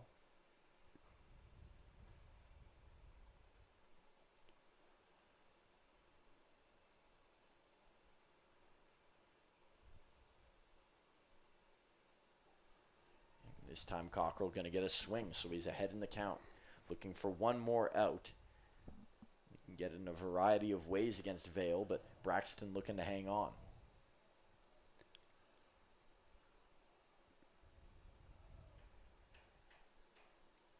Good lead at first base. He's going. Chabot. Ooh, a wild throw. It's going to avoid both players. They still might be able to get him. Freeman over to third, and they do. Jeremy Freeman Jr. do not run on him, and Ayala learns the hard way. That's out number 3. A miraculous redemption throw there from Jeremy Freeman Jr. Lots of chaos as Chabot puts it over the head of 2 of his players, but Jeffrey getting the job done and solving the problem.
After what was a juiced throw from Jeremy Freeman Jr. in center field to gun down Luis Ayala at third base, we resume play here in the bottom of the 5th. Micah Dvorak coming to the plate.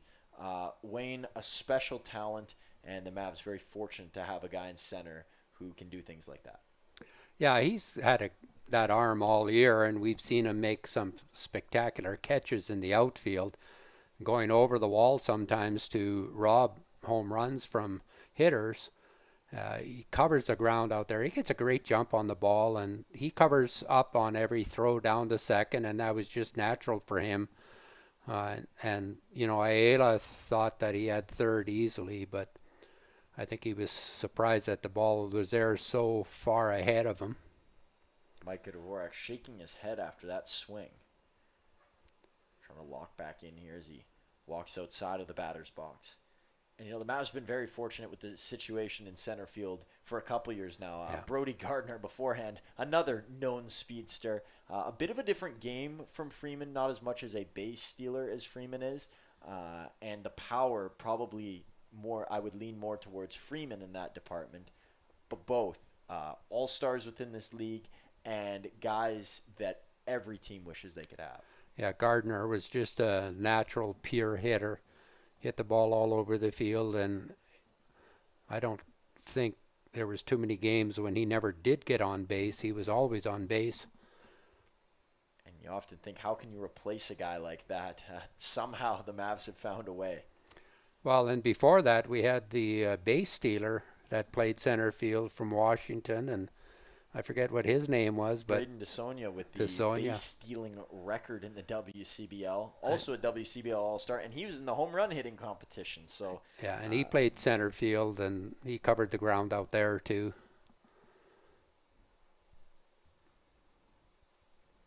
Dvorak, a little sifter over to left. Play is going to be made by Hilton. That is out number one. Dvorak, not a bad piece of hitting there. That's a good spot, but Hilton just outrunning it that time around. Yeah, Dvorak was down 2 strikes, and he was just protecting on that plate, and he just got under it a little bit.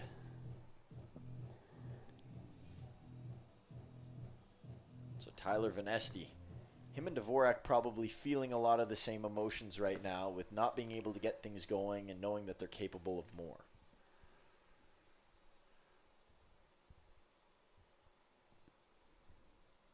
One out here. Gutierrez still on the mound for the 57s, and we'll give you an update at what his pitch count is at. It's got to be fairly high. I know the Mavs have had a couple of quick innings, but when you get into the bottom of the fifth, usually it's higher, a bit of a higher pitch count, and it looks like he's thrown 75 pitches so far, Wayne. A prediction on the timeline of how long he'll be in this one? Well, it'll depend on what trouble he gets in. I think with a lead like this, Swift Current are going to want to win. So I think if it gets close and they have somebody better in the bullpen, they're going to bring him in. And a slump snapper there for Vanesti as he heads that one into center field. Yeah, that's been his first hit here at Medicine Hat in quite a few games. Carter Roth will come up. Can the Mavs, big guys, get on here and maybe start a bit of a rally in the bottom of the fifth? Gutierrez hoping to prevent that. Roth takes for strike one. Still trying to get a number on the guy warming up for the 57s down there. I believe that's a 3 to start it off, but the second number is a bit unknown. I believe it's Giancarlos Rodriguez. We'll get an official word on who it is when he enters this game. If it is Rodriguez, he's a freshman who's also from the Bronx.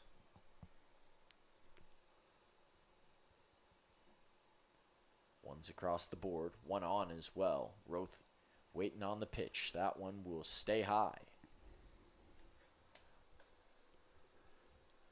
Not that there's been any sun out at any point in this game, but the sky getting much darker. Those lights, they're much more in need of them. Yeah, they're kicking in right now.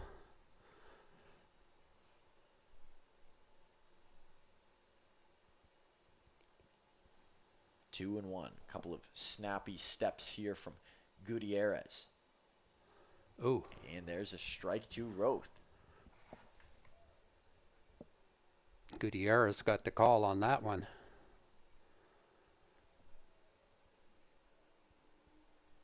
Roth, a pretty good eye at the plate usually. Yeah. I'm not sure he expected that result. Roth will step out, readjust the batting gloves, and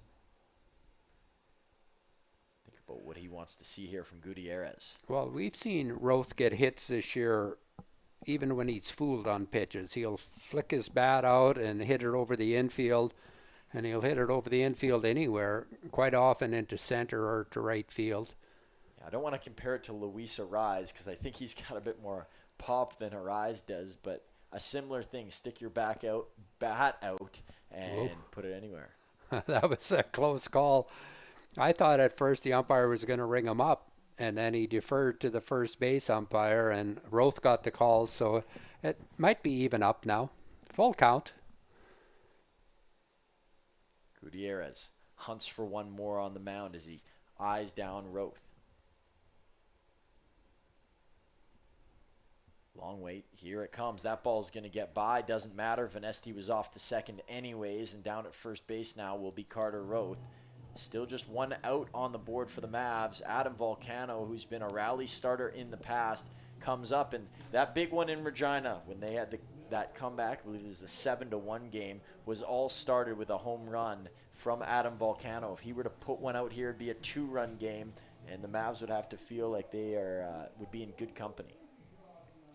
Yeah, that was a good at-bat by Roth to get on base. He was behind in the count and took a couple of close pitches. Quick chat with Gutierrez as Ayala will retreat to his natural home behind the plate. looks like the pitcher down there, if it is Rodriguez, he's ready to go. So now it'll be up to Gutierrez for how long he stays in this game. Volcano's going to pop up, frustrated on that.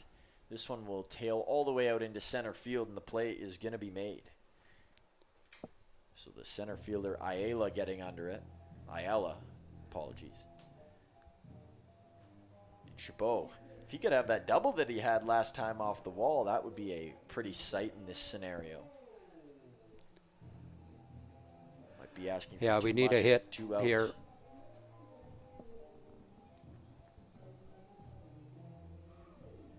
Getting 5 out of Gutierrez if you're the 57s is massive. Their pitching has been the biggest black hole within their game this year. And we talked about how they haven't scored runs, but the pitching has not held its end of the bargain either.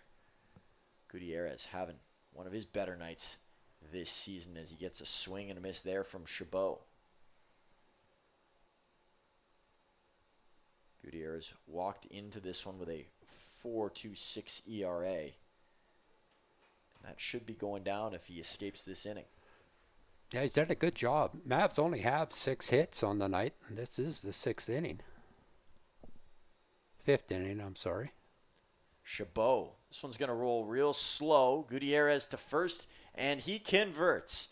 So the Mavs are going to leave Venesti and Roth both on base here as the next 2 batters go down, and the 57s. They maintain a 5-run lead. They might have a new pitcher in next inning. And Gutierrez looking like the all-star that he was last season in this game tonight as he has stung the Mavs, and so has the 57's offense. Yeah, so far the Mavs have left 7 runners on base, and that's something that they're just not executing right now, is getting those runners in. And without leaving this inning too quickly, let's talk about some all-star MVPs, because that was a huge thing over this weekend, is who was going to be named the All-Star MVP, a prestigious award. And this is what the track record has looked like recently. Ethan He with a huge moment, a walk-off in the bottom of the 10th. The Sylvan Lake Gulls player awarded the 2022 All-Star Game MVP. Callum Haney, a year later for the Lethbridge Bulls, would go on to win it. He had a pretty solid day himself with a home run in that game, knocking in himself and his teammate Torn Vasilenic at the time, neither with the Bulls to this day. A guy that is still with his current team is Carter Beck, who won it last year, going 3 for 3 with 3 RBIs. And Ethan Menard only had really one big moment in his game over the weekend. It was a deep shot to center field, and the East were victorious in a game that was cut short. But Menard getting the honors, the Berries going back-to-back in that department, and the first pair of teammates to ever go back-to-back when winning All-Star MVPs in the WCBL. Red Sox are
back up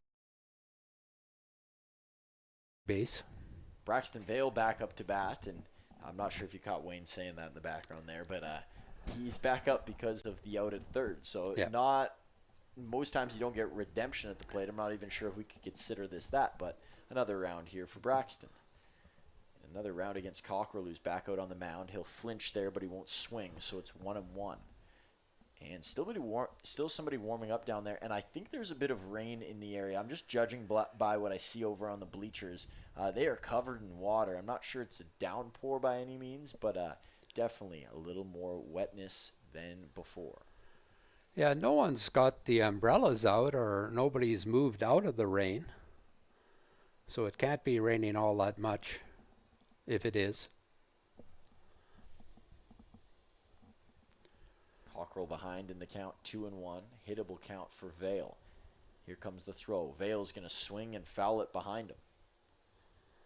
And while we let Vale reset, let's take a look around the rest of the WCBL with where some of the other games are at. In Weyburn, the Berries, who already beat the Beavers once today. Wayne, you said on the last broadcast, you don't see a team win 2 in a row in a back-to-back scenario usually. It's usually a split. The Berries doing other things. This one hard towards first base. King thought about throwing it. He'll take it himself and grab out number 1. So it'll bring up Silas Hilton at the top of the order as we continue to run through the scores in the WCBL. The Regina Red Sox, boy, they have had a tough week, and we'll get to that more in a moment. But they're up 9-2 against the Moose Jaw Miller Express, who have been fairly hot themselves recently. An interesting score in that game, and the Lethbridge Bulls up 1-0 over the Energy City Cactus Rats, who they hammered earlier today. That game was at 4 o'clock. They won 9-0 against the Cactus Rats. What is the score on the Red Sox Moose Jaw? 9-2. 9-2. Okay. And if you're wondering what I'm referring to as far as a tough week for the Red Sox, they had arguably one of the strongest rotations in the league, arguably the best rotation in the East. Blake Johnson could have been the pitcher of the year this year. Colton Anderson was last year, and Kyle Langford, an all-star and right in the mix. All three no longer with the team. Stunning news out of Regina. They also lost Holden Hungerford, who is a great part of their pitching staff as well. And then they also lost their top 2 hitters, Jalen Seward and Jackson Searing, and their catcher Kalura. All 3 of those guys no longer there. So some damage being done in the wrong way to Regina. Wow. Everybody leaving. This one is going to be flown over into left field, and it'll get down for a base hit. So the leadoff man, Hilton, aboard. The problem with that is that it doesn't help the league look good when you have a team that's so competitive as Regina, and now, I hate to say it, but are going to lose their competitiveness even though they're winning tonight. Well, and you have to have other guys step out when your big guys go, and you obviously have to bring other people in. So there's still the chance that we find some new superstars late in the season who wouldn't have got the chance otherwise. We know what Brady Bye's done this season in the home run competition. First-time All-Star, been a great power-hitting catcher for them, and he now is in charge, or he's tasked with taking the reins and being the guy. Can he take that step is the question. You know, we're getting to the end part of July. It's going to be difficult to bring any players in that are going to be going to college. I mean, you might be able to bring him in the end of June, but I would say it's very difficult to get anybody now. Well, and looking at who's had a big game for them tonight, Jordan Tucker is batting in the 9 hole, and he's got 3 hits on the night and an RBI. 3 hits for a player that we haven't seen here this year in Daniel Castellanos. He's got 3 hits and an RBI for himself. And Ian Montz, who played for LSU Shreveport last year. We know how good they were collegiately. He's had quite the game as well. 3 RBIs, 2 runs, 2 hits. So that is where the Regina Red Sox are getting their offense from. Over here, lots of offense from the 57 so far tonight, and a strikeout there as Cockrell shuts down any chance for Ime to get some offense going himself.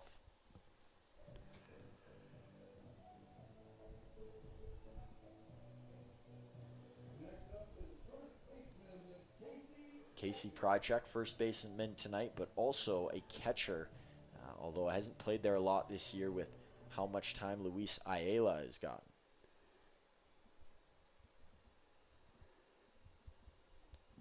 There's one that's fouled off by Prychek. He had the first hit in tonight's game. Never been named an all-star, but as we mentioned off the top of the show, has spent a lot of time in this league, knows this park, familiar with the Mavericks, and probably a lot of their players as well.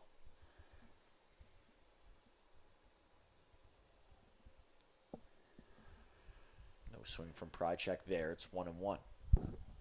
Swift Current have 8 runs on 6 hits and have committed 1 error. The Mavs 3 runs on 6 hits and committed 2 errors. The last game there was 30 hits in the game. Both Moose Jaw and Medicine Hat had 15 hits. Tonight there's only 12 hits so far in this game. The big blow, of course, was that grand slam home run by Ayala. Yeah, that's the difference so far. Yeah. Cockrell into the glove.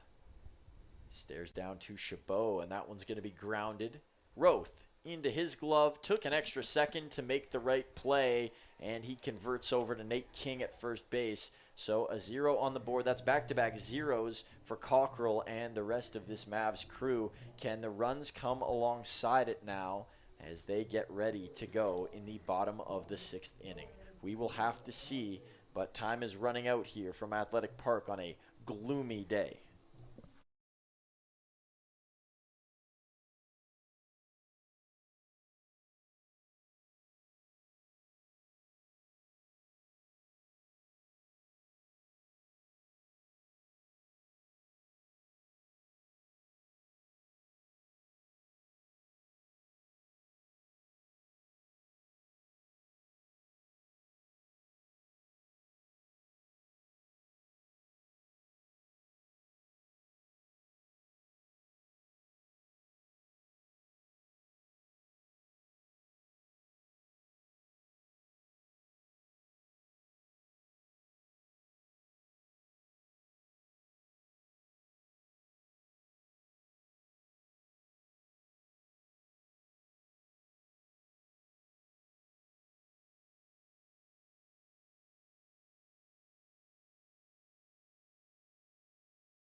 So a new pitcher who hasn't pitched a whole lot this season in Giancarlos Rodriguez on the mound for the Swift Current 57s. We'll have a line score here for you shortly on Gutierrez, but a great day for Jalen.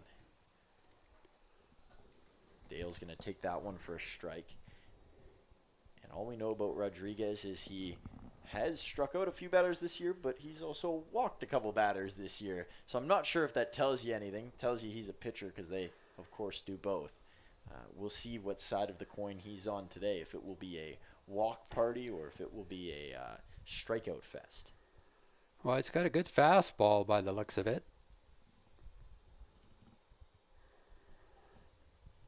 Dale's going to sit there. He's was originally behind 0-2 now. 1-2. He's got an 8-run lead, so until they can catch up to your fastball, I'd keep pumping it in there. Oh, he threw a curveball, and And Prychek's going to make the back shoulder catch over at first base. Looked like there could have been some trouble brewing there, but Casey able to catch up to it. He just about got beat with his second best pitch.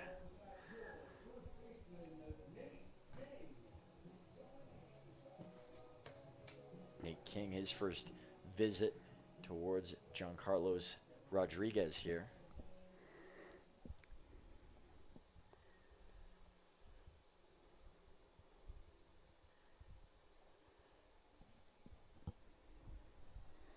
Just missed on that one.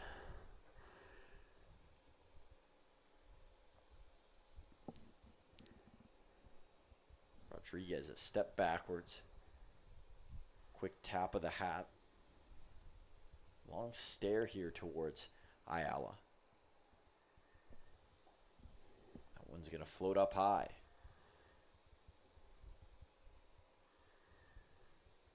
Rodriguez tapping his feet fiercely. I think the wetness is starting to take effect on the mound.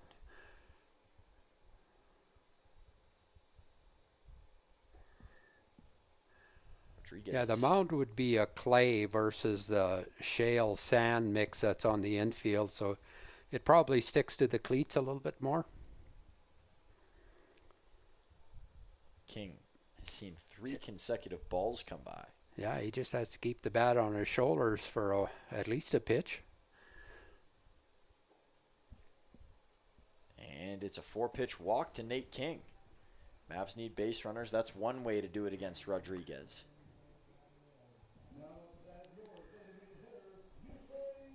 And the DH for tonight, Yusei Uzawa, although we've seen him play everywhere defensively this year. In the outfield a little bit over at shortstop, of course. Can the contact be there this time around for Uzawa? 57's hoping for something on the ground, maybe in the direction of Trig Mapes, turn a double play. Uzawa planning to hit it in the field, of course. Not much power to Uzawa's game. Right off the top of the season, he was the most effective. As it's gone on, he's had his ups and his downs, but he's starting to regain some of that confidence we saw early on, it looks like. Well, every player has those ups and downs, and right now at the later part of the season, you can still have a great season if you can finish strong. Uzawa had a sac fly RBI his first at bat, and then he walked his last at bat. He was down 0-2 like he is now, and then worked his way back to get a walk. Uzawa will swing that one foul.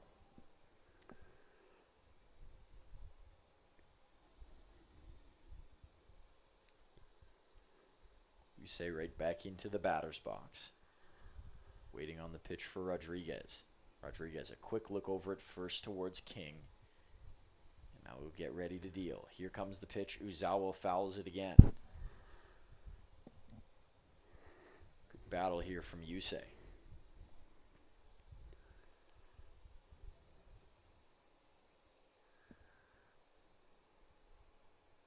No threat over it. First base, at least in the stealing department, from King. Uzawa, boy, is Rodriguez going right after him, and he's not able to crack him. Uzawa is going to foul ball him into submission and get a walk. Rodriguez is going to go off speed at some point here, you would assume. Well, he just threw him a curveball, and he fouled it off.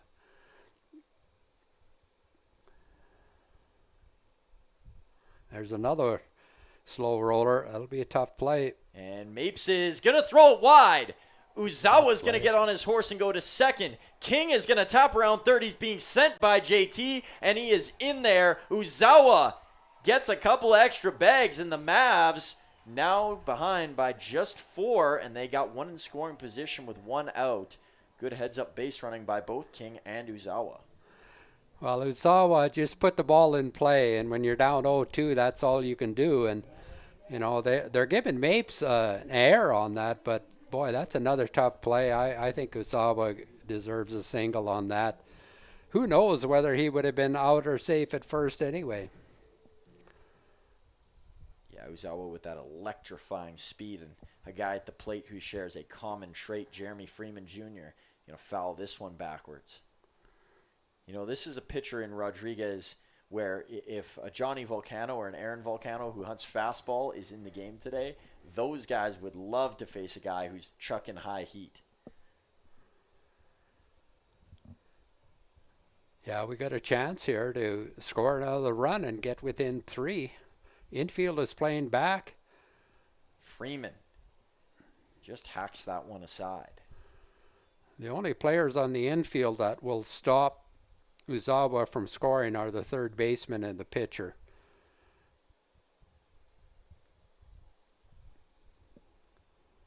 Rodriguez onto the rubber on the mound. We just need contact. We don't. The strikeout is our nemesis right now. And right on cue, there is a strikeout to Freeman. I kind of saw that one coming. You know, this could be a time to utter those famous words for Dvorak, Wayne. Well, he's got a hit tonight. He's 1 for 3. But in his case, I think you can, when he's just had 1 hit, I think it's okay to say, you know, he's due for 2 because we're so used, at least last season, to seeing him with those multi-hit games. And at the start of this year, he was climbing up the RBI ranks as well. A super effective hitter when it came to pushing runners through. Well, like anything else, coaches, they have charts on what hitters can hit and where they hit, and you start adjusting your defense. You start playing them where the tendency of the hitters are to hit, and the pitchers know how to pitch to the hitters now too. And I'm watching a lot of people take cover down below. I don't know how hard it's raining out there. I'm just trying to judge off of the water hitting the bleachers. It looks like he's just spitting for now, but nobody wanting to stay in that. Dvorak going to swing and miss there. Yeah, it's not raining to the point where it's affecting play at all. While we're talking about the weather, we might as well give you an update on the weather report here if we can get one. First, we'll look at Rodriguez on the mound. There's a storm rolling through both Saskatchewan and Alberta. Medicine Hat might get hit with it, and not getting hit with a strike there, rather a ball is Dvorak. He's a good spot now. It looks like Medicine Hat is in a bit of a cell at the moment. The storm is going to pass through, but it's going to be a bunch of light rain all throughout the rest of tonight, so this game will be playable, I would believe, until the very end. Of course, if this thing goes extras and we end up here tomorrow, there's a big storm heading this way, so that could mean other things. Wayne, you've had some late games here before, if I can recall. Yeah, before they implemented the tiebreaker rule, it used to be just you play until the game's over, and we were here till 1:30 one time. Went 18 innings with our major rain delay in between. This one is going to bounce foul for Dvorak. Yeah, that was a long night. Were you doing the calling of the game on your own at that point in time? Oh, my goodness. It had been a long road. Yeah, the only people here, I think, were the workers and the players. I don't think there were any fans left because it was cold. It rained. I think we had a 45-minute or an hour rain delay, and then it went to extra innings, and oof. I might know your answer, but can you remember the result in that game? I have no idea. Thought it because it was such a memorable event that maybe the numbers would have stuck with you. It's going to be a tough play. It might be, and it's going to drop for Dvorak. So another run in to score for the Mavs. It's only a 3-run 57's lead here as Rodriguez has come into the game and now surrendered 2.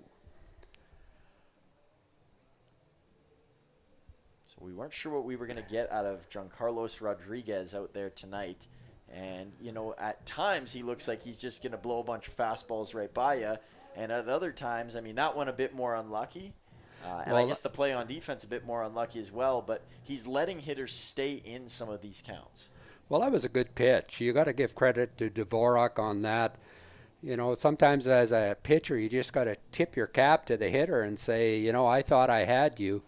But Dvorak was able to get enough wood on it to get it over the infield. Venesti, he's at the plate now. Takes ball 1 from Rodriguez. Dvorak over on first base. 2 outs here. Rodriguez hunting one more. That ball going to be low.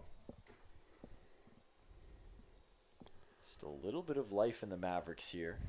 Well, if Vanessa gets a hold of one and hits it into the gap, Dvorak's going to score from first. I know that's wishful thinking a little bit, but Vanesti is due. I mean, he got a hit last time, but he's been in a little bit of a dry spell. He does have that hole between first and second.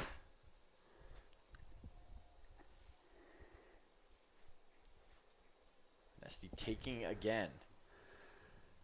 Vanesti walks. It'll move a runner into scoring position for the Mavericks. I think they need to get a chin strap for that cap on Giancarlo. It keeps falling off after every pitch. Well, and we saw that with Gutierrez as well. He had to keep readjusting his hat. You know, I think with Vanesti being in a slump here, 3-0, I think I'd give him the green light.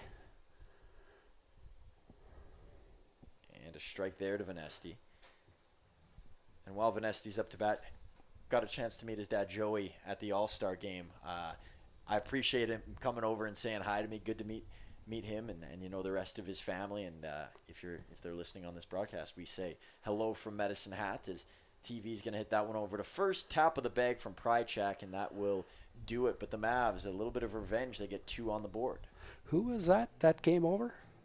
Tyler Vanesti's dad. Okay. I'm sorry. I missed that. So.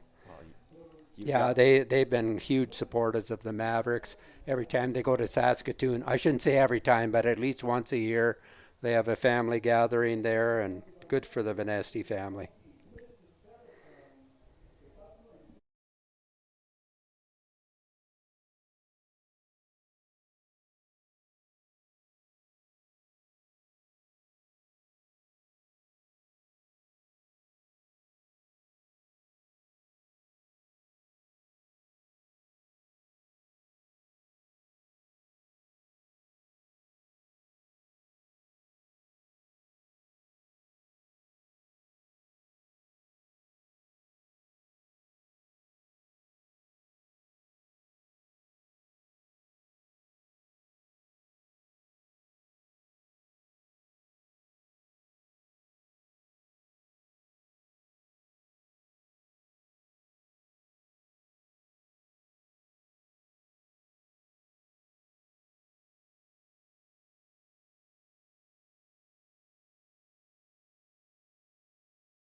Well, Jose Ayala is the difference in this game right now with his grand slam earlier in this game, part of a 7-run inning in the 4th for the 57s.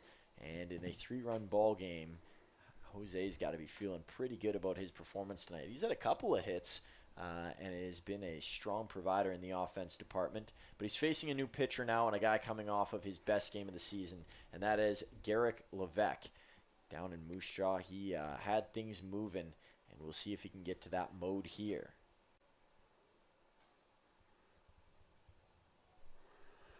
Well, Ayala has hit the ball hard 3 times tonight. One was a home run, but he hit that line drive to Vanesti at third base to end that one inning, and that ball was tattooed. Plus, he singled his first at-bat.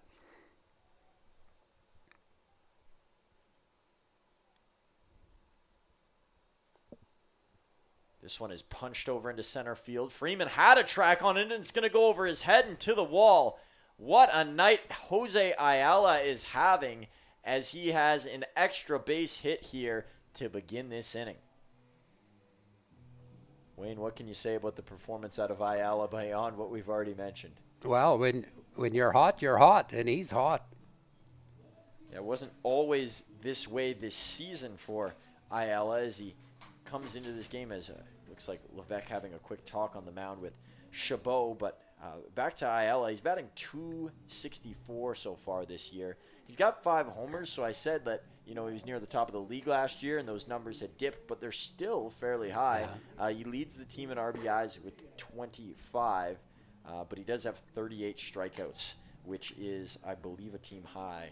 And so, well, his RBIs is up by 4 more tonight, but we had him 0-2. We just threw him too good of a pitch. Chabot will keep that one ahead. Clean off the ball using his pants, and instead he elects to get a new one. He's rubbing it on the dirt. I haven't seen that before. You never went to that one when you were catching, Wayne? There must have been a clump of dirt on it, and he just rubbed it to get the clump of dirt off of it, because it did bounce.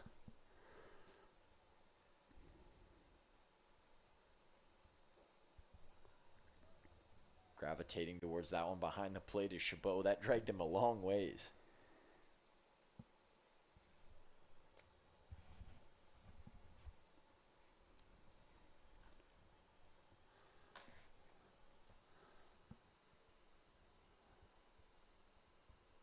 Levesque gets a swing there. And he's facing a guy in Reyes who likes to swing. We watched him come up a couple of times and be reluctant not to swing. He's actually batted from the other side in this game as well. So a switch hitting threat is Reyes.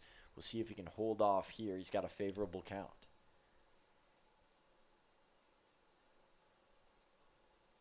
Bouncing around in the background is Ayala.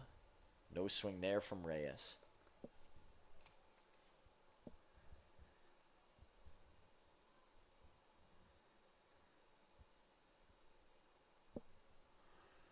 Luis Ayala on deck. He's had a good night. And Reyes will work himself a walk. Or rather a run. He sprinted down to first over there. So no outs on the board, and here comes Luis Ayala. A great chance after giving up 2 for the Swift Current 57s to take it right back. And this, similar theme to the Moose Jaw game as we mentioned earlier, if it is like that game, the 57s are due to get a couple more in.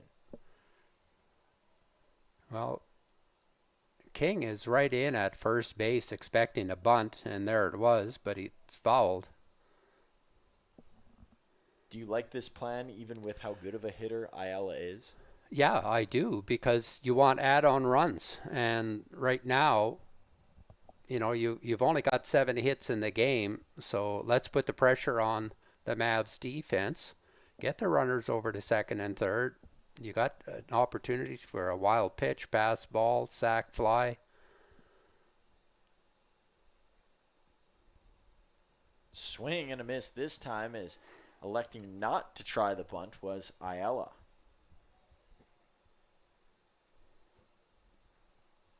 Good looking count here for Levesque. Can he finish it off against this Ayala? Couldn't against Jose earlier, gave up the extra base hit, and it's part of the reason there's 2 on.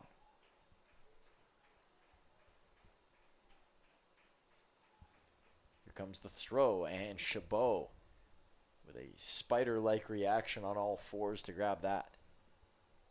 Yeah, well, you got to keep that ball in front of you now, because you got 2 runners that want to get to second and third. And then it'll be tough to stop Swift Current from scoring if there's runners on second and third, nobody out. Levesque will take a short step off and take a long look at Jose Ayala over on second.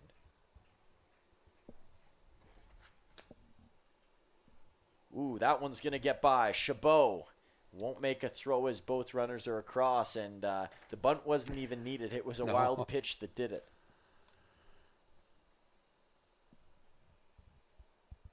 So turbulence for the Mavericks once again.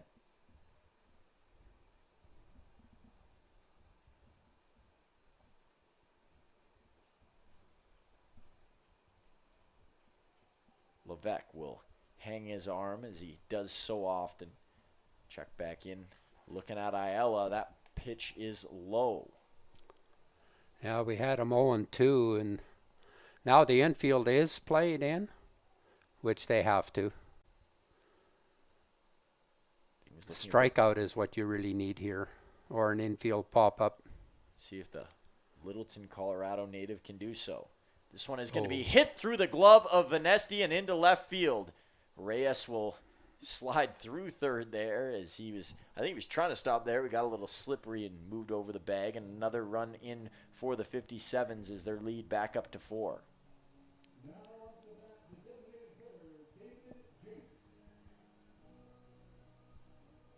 David Jinks up, still nobody out. And if the Mavericks hoped of having any comeback, they needed to continue their run of shutdown innings, but it ends at 2 with Ayala coming around to score.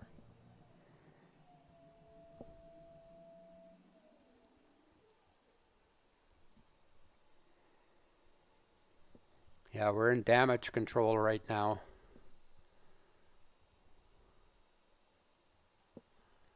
Here's one that is fouled into the 57's dugout, and one of their players initially thought about catching it, but he moves away.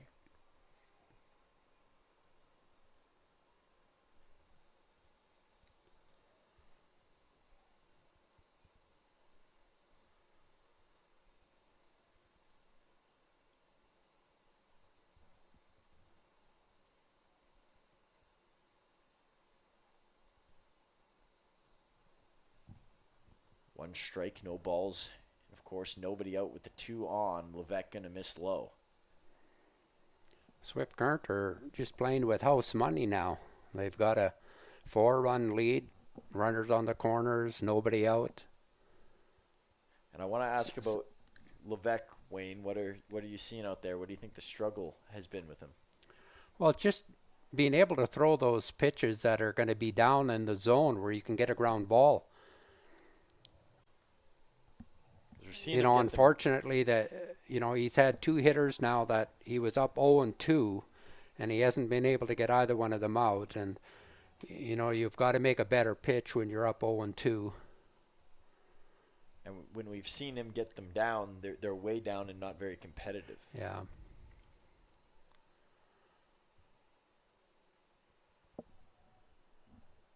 So Ayala at first base, he's got nothing to lose by going. Oh, time is called. And he has stolen a base already tonight. He's been thrown out twice trying to get to third. One by Chabot when he was catching, and then by Freeman from center field.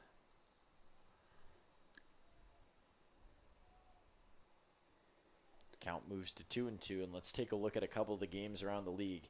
The Berries now leading 13-2 over the Weyburn Beavers, top of 7 in that one. So same spot they're at in this game. A little bit behind is the Moose Jaw Regina game at Ross Wells, and it is now 10-6 for the Regina Red Sox. So a little bit of redemption there from the Moose Jaw Miller Express, but still have not been able to complete the comeback. There is time, and a nice play by a kid down on the concourse who flashes the leather. Ayala was off and running on that pitch, and that's been a couple of times tonight where he's had to come back on a foul ball. Yeah, he's gotten stymied a few times. Yeah. Trig Mapes on deck. Top of the 5th inning over in Lethbridge as the Cactus Rats in town, acting as the home team, but trailing 5-2. Levesque back over to first base. You know, in this scenario, you just scored the 2, so you don't want to give 2 right back, but I think you'd give up 1 to get a double play at this point. Yeah, the middle infield is playing double play depth. Oh, there goes Ayala. He got a great jump again. And again, it's fouled off. Oh, and he waves his arms at the very end like, when am I going to get one?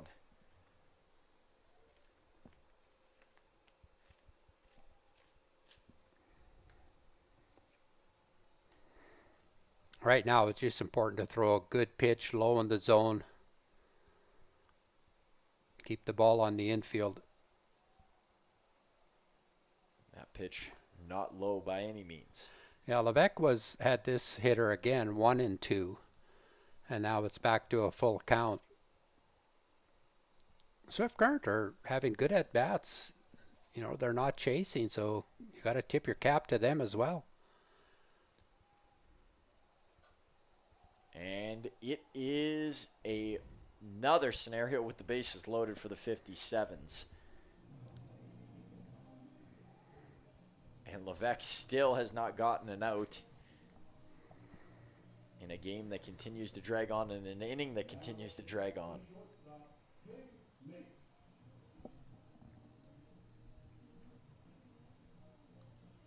You know, this is a tough night for fans because the weather isn't acting very well either. It's cold outside, and lots of them here to see the hometown Mavs, and so, you know, it's tough to stick around in a scenario like this.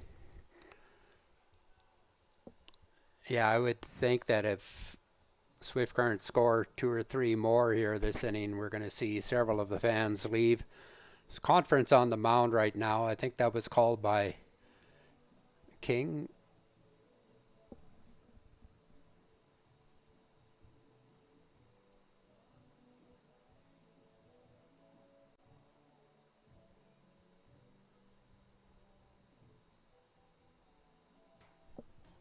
And Yeah, they're trying to get him back into the strike zone. And I think that's a good call by the catcher to go out there, give him a mental break, and get his focus back in.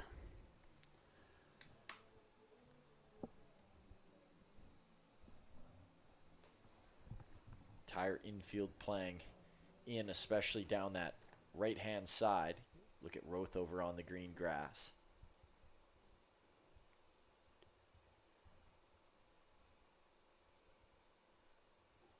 Levesque tosses it high.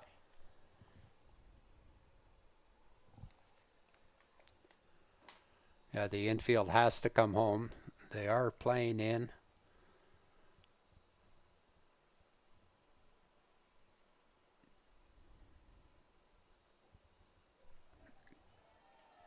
And the tilt of the head there from Mapes. He's not happy with that pitch, but you know what? That's a good pitch. And really, on his behalf, that's a good take as well. You know, 2-0, you want to look something out over the middle of the plate. And that was in on his hands. And the same pitch, thing there is Mapes feels like he's gotten stung twice.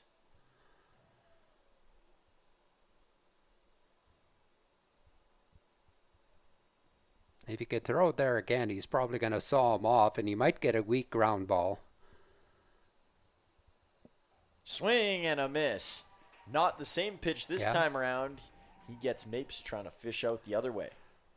Yeah, 3 good fastballs there to come back. And that was a good call again by the catcher going out. It was 1 ball on the hitter, and he just needed a breather, a refocus. Vale will take his time getting into the box. David Heinen back throwing down in the Mavericks bullpen. Nobody on the 57 side of the coin.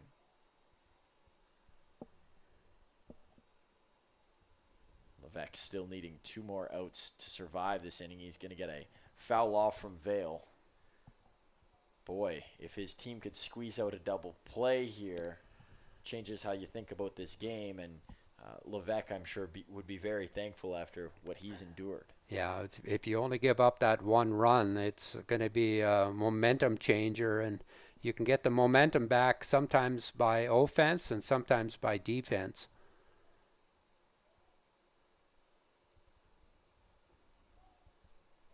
No bite there from Vale. Count is even. For the 57s, you think that 1 crooked number might be enough. But as we know in the WCBL, sometimes you need 2, maybe even 3 big innings to put a team away. There's a strike.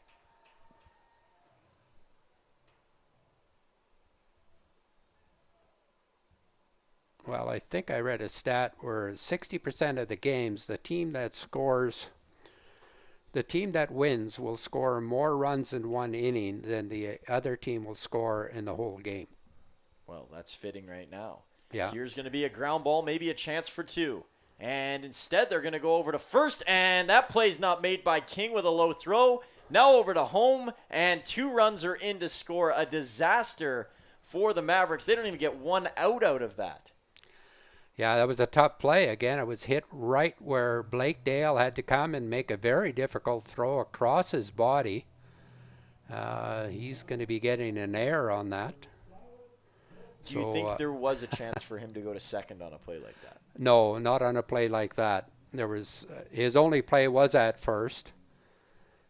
That's in my opinion. I think it's just too risky trying to go back against your flow of the body.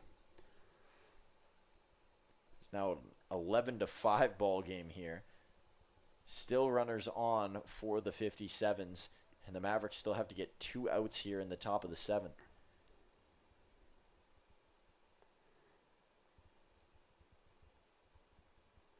We'll say there haven't been a lot of losses.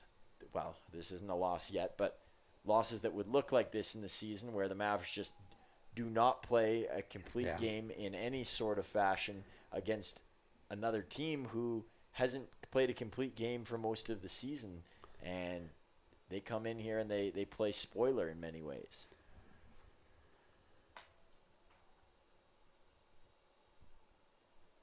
Well, a team like Swift Current, they just want to keep it close, and if you give them an opening, they're going to take advantage of it, and we've given them that opening tonight, and mainly because, you know, our pitching hasn't been up to where it needed to be tonight.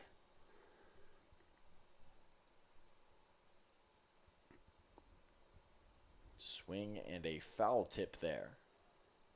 And it's not because the pitchers aren't trying. It's just sometimes no matter who you put out there, you're hoping that somebody's going to be on. But our pitchers tonight have just struggled. And, that's not to say that this game isn't winnable. It's just getting further and further away. We were able to get it back to 8-5. But now those extra 3 runs right after we scored 2 to make it 8-5, they've got the momentum now, and there's still only 1 out with runners on second and third. And they've got the top of their order up. Yeah, it's Silas Hilton. Yeah, they're having a lot of fun tonight, Swiftguard. Swing and a miss there from Hilton as he's down on strikes. That gets him on the high side there, and now Ime comes into bat. I think we play, Swift Current 10 or 11 times? In a full season, it's definitely around. And we can't expect that we're going to beat them all 10 times. Now, we have beaten them 5, I think, coming into now. And, they're going to beat us a couple of times throughout the year. And, if that's going to happen, you've got to accept that will happen in the year. Yeah, this is the first of 5 matchups in the next 3 weeks here. I guess that's only even a 2-week stretch for what's to come. And this might be a wake-up call for the Mavs. They might be thinking that they're looking ahead to Moose Jaw and Regina the next couple of games, but they're going to play Swift Current 4 more times. Now they know they can't take them for granted.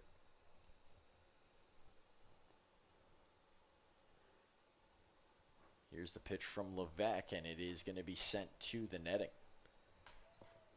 Count is 1-2. That old saying, if the favorites always win, why would you play the games? Well, this is true in baseball. It's one of those unique sports where we talked about it earlier. The weakest teams will still win 25 to 30% of their games in baseball.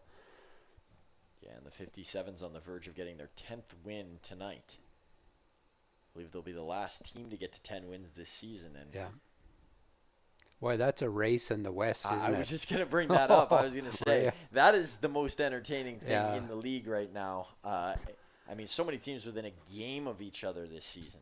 Well, it's a race for first, and it's also a race for the playoff position, the last for fourth. So that league is really competitive. And if you're curious to what we're talking about, let me just run you through what the standings look like. Brooks is currently sitting in last, 14-25. They're 4-6 in their last 10. 2-8 in their last 10, and losing 4 consecutive are the Cactus Rats, who are at 15-25. So they've played one more game and have one more win than the Bombers. This is a tough play over near first, and it's going to drop foul as Volcano will miss it. Yeah, I just kind of overran that a little bit. Came in hard, and he was right there, but it's just one of those plays that wasn't made tonight. And that's how the game is going for the Mavs right now. Now, I appreciate Adam on that. He's going to let me finish my Yeah, discussion sorry. about the West. We don't have to send to commercials. So the Fort Mac Giants, 15-23 as well. So they've played 2 less games than the Cactus Rats. So if they lose their next 2, then just about everybody's all tied up down there. Fort Mac's got that 4th spot currently. And then almost 10 games ahead of the Giants are the Bulls at 25-16, who are chasing 30-13 Okotoks Dogs as this one's hit out into left field, and the play is going to be made. Sylvan Lake also at 26-16, so 1 game separating the Gulls and Bulls, and 3.5, 4 games separating both of those from Okotoks. And separating themselves even further in this game are the 57s. 3 runs in the top of the 7th, which was a long top of the 7th, and now it is an 11-5 lead for Swift.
And looks like we have a new player checking in at shortstop. Rydell Adair is who they announced over the loudspeaker.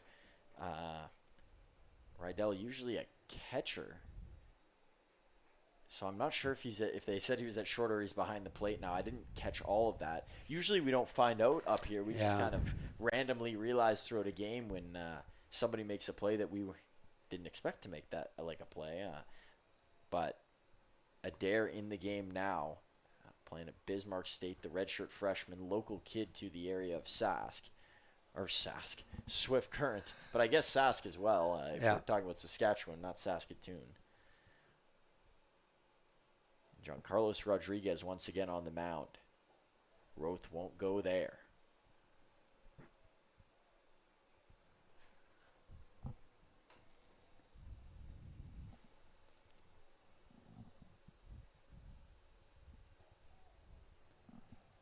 The count up to full is Roth patient on the last 2, and neither were close.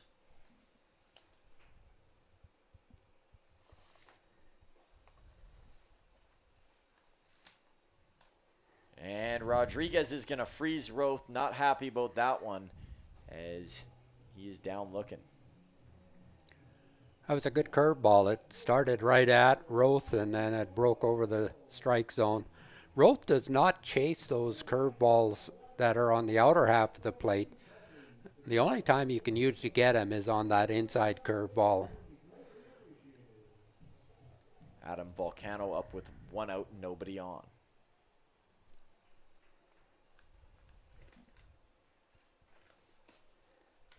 And Volcano looked like he dipped out of the way. Thought that was coming in his direction. Instead, it goes for a strike.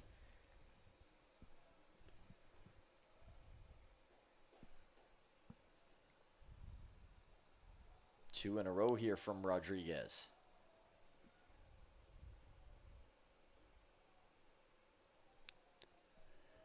Rodriguez just seems to have way more confidence now this inning. And that might be playing with a larger lead. Yeah.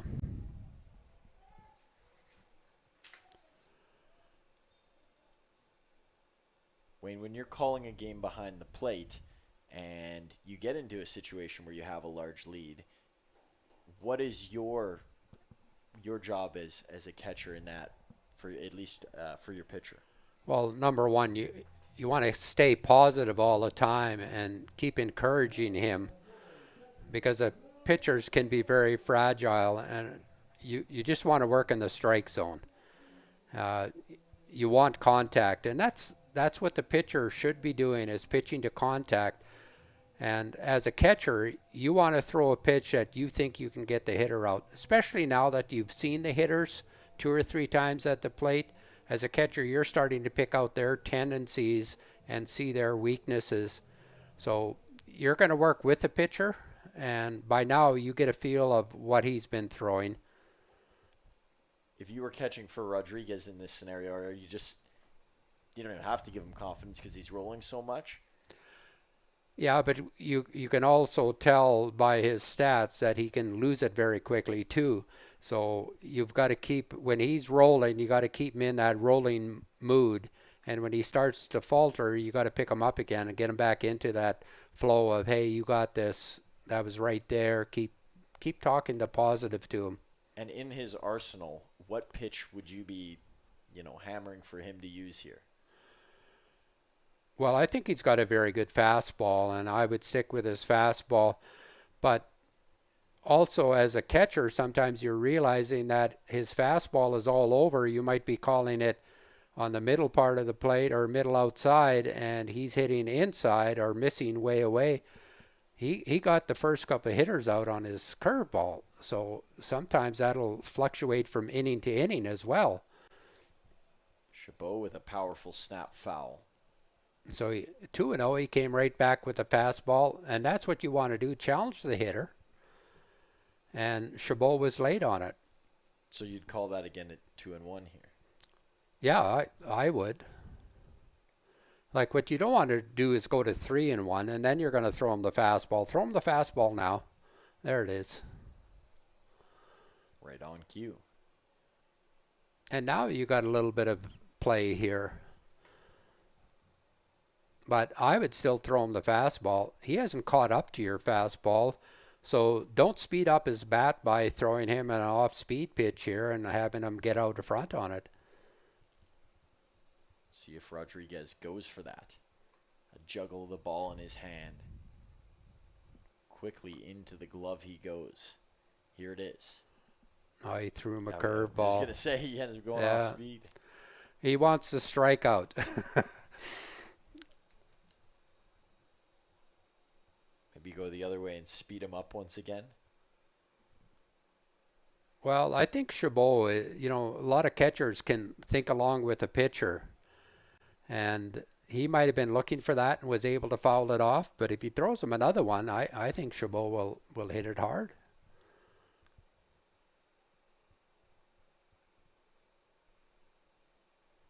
Time being called here. Chabot will walk out and reset. Yeah, Chabot hasn't caught up to his fastball, and I would just stick with that. Rodriguez. Is that what he elects to do? No. He does not want to let his defense help him out. He wants the strikeout. Full count here. 2 outs. Rodriguez has had a great inning thus far.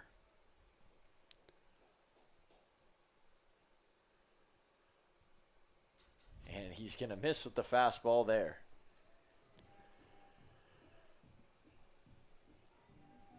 Well, good job for Chabot on that.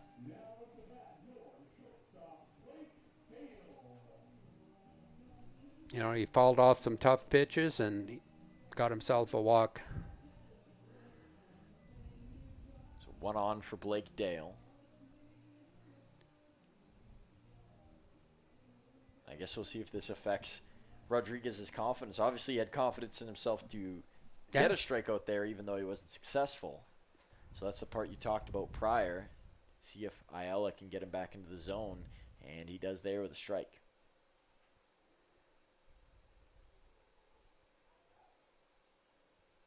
We've seen Dale in the past struggle to catch up to the fastball, and this seems like not a favorable matchup against Rodriguez.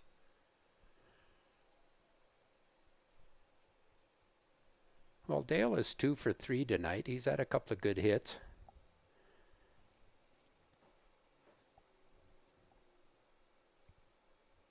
Behind here, 0-2.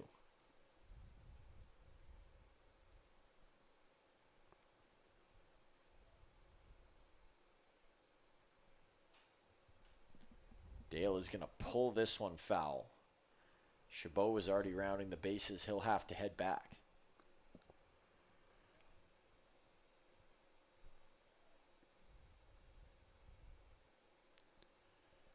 I think Blake Dale has been watching what's been happening with the pitches, the pitch sequence, because he was waiting for that curveball. And it seems that that's what Rodriguez wants. When he gets ahead, he's trying to get the strikeout rather than using his power pitch, his fastball.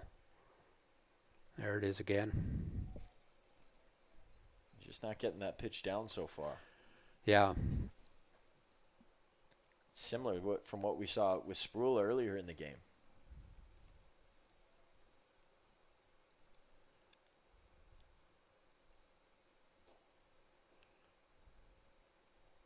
And a foul tip there from Dale as he stays alive. I think the story of Rodriguez's night has not been the fastball or when he goes to off speed. It's been that darn hat. Yeah. It's not even windy out there. I can't imagine if he's in Lethbridge playing what would happen. They must have ran out at the size of cap that he needs. Well, he doesn't have short hair by any means. No, he doesn't. Ooh, and Rodriguez with an emphatic reaction there. He'll walk around and shake his head. And kind of a well, fierce ball throw. and this is where he's starting to go off the rails a little bit. And that's, as a catcher, you've got to be able to calm him down. Now, fortunately, in this case, his team does have a 6-run lead. Yeah. If this was any tighter, if you're a coach, this is not something you want to see from any of your players.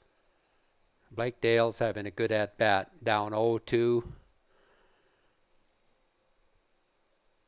And Rodriguez, I think he's battling himself out there right now. I think he's upset at the umpire, but, you know, he just has to come back. He's one pitch away from getting out of this. Well, he's going for a stroll in the yard here. Yeah, so Ron Shuchuk's telling him to get on the mound and pitch. Third base umpire. Well, in a game that has already gone very long, this is where something like the pitch clock is a real fit. You know, trying to calm yourself down, trying to work yourself through it, but going for a stroll in the backyard isn't probably the best way of doing so as Blake Dale works a walk. And, oh, boy, it's a garage sale out there right now, and Rudy Estrella is going to come out to the mound. Yeah, mentally he's lost his composure on the mound. We got an interesting throwing righty down in the bullpen for the 57s, and we'll see what happens here, but we'll first let Rodriguez and Estrella have a talk on the mound.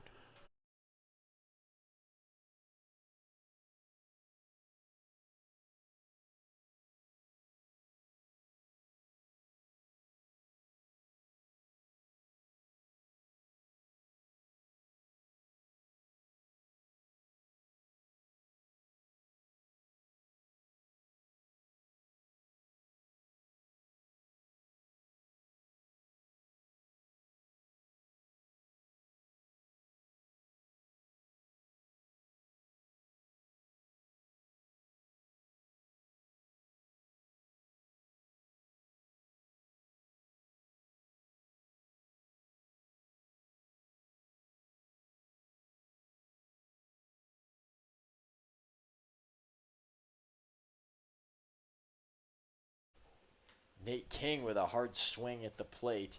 Fastball from Rodriguez, who has not stuck with that for most of the game. He's tried to mix between that and the off speed, and the curve just not working. King going to send that one backwards. Wow, we return to a familiar land here at 0-2 with Rodriguez. Yeah, exactly. Wayne, if you were a betting man to take what pitch he's going to throw next, based on the last two. Well, I hope Estrella told him to throw a fastball, but I think if he goes with the curve, that's been his mojo, and there it was, another curve.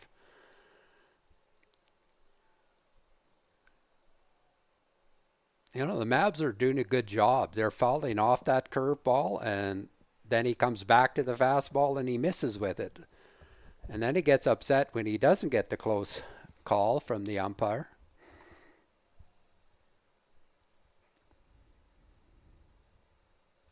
King is going to golf this one over into left field, and it's down for a base hit. Runners will pause up, and the bases are loaded here. Wayne, you had some laughter there. Well, you know, you could just tell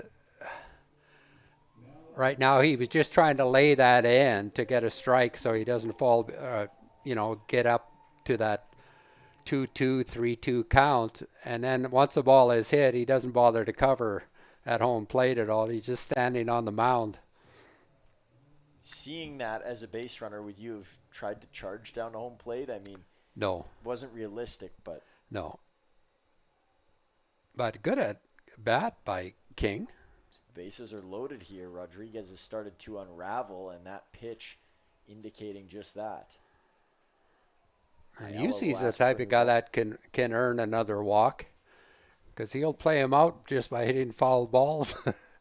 Well, what a 2-out rally this would be, because you know who's behind Uzawa. That's Freeman, and you know you don't want to jump too far ahead, but yeah. With what we've seen this inning, just about anything could be possible. Uzawa is going to send this one into center field, and that should do it, and it will. So surviving is Rodriguez after what was a tough go of it towards the end. But the Mavs, as they've done a lot this game, they leave runners on the base path, and that has been one of the biggest differences in a game where each team has exactly 8 hits.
David Heinen in the game, his second appearance at home here for the Mavericks.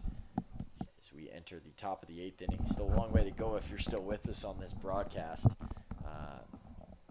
Back in the day, me and Wayne have resulted to some interesting tactics in long games. Trivia, of course, near the top of that. Storytelling, always a part of it.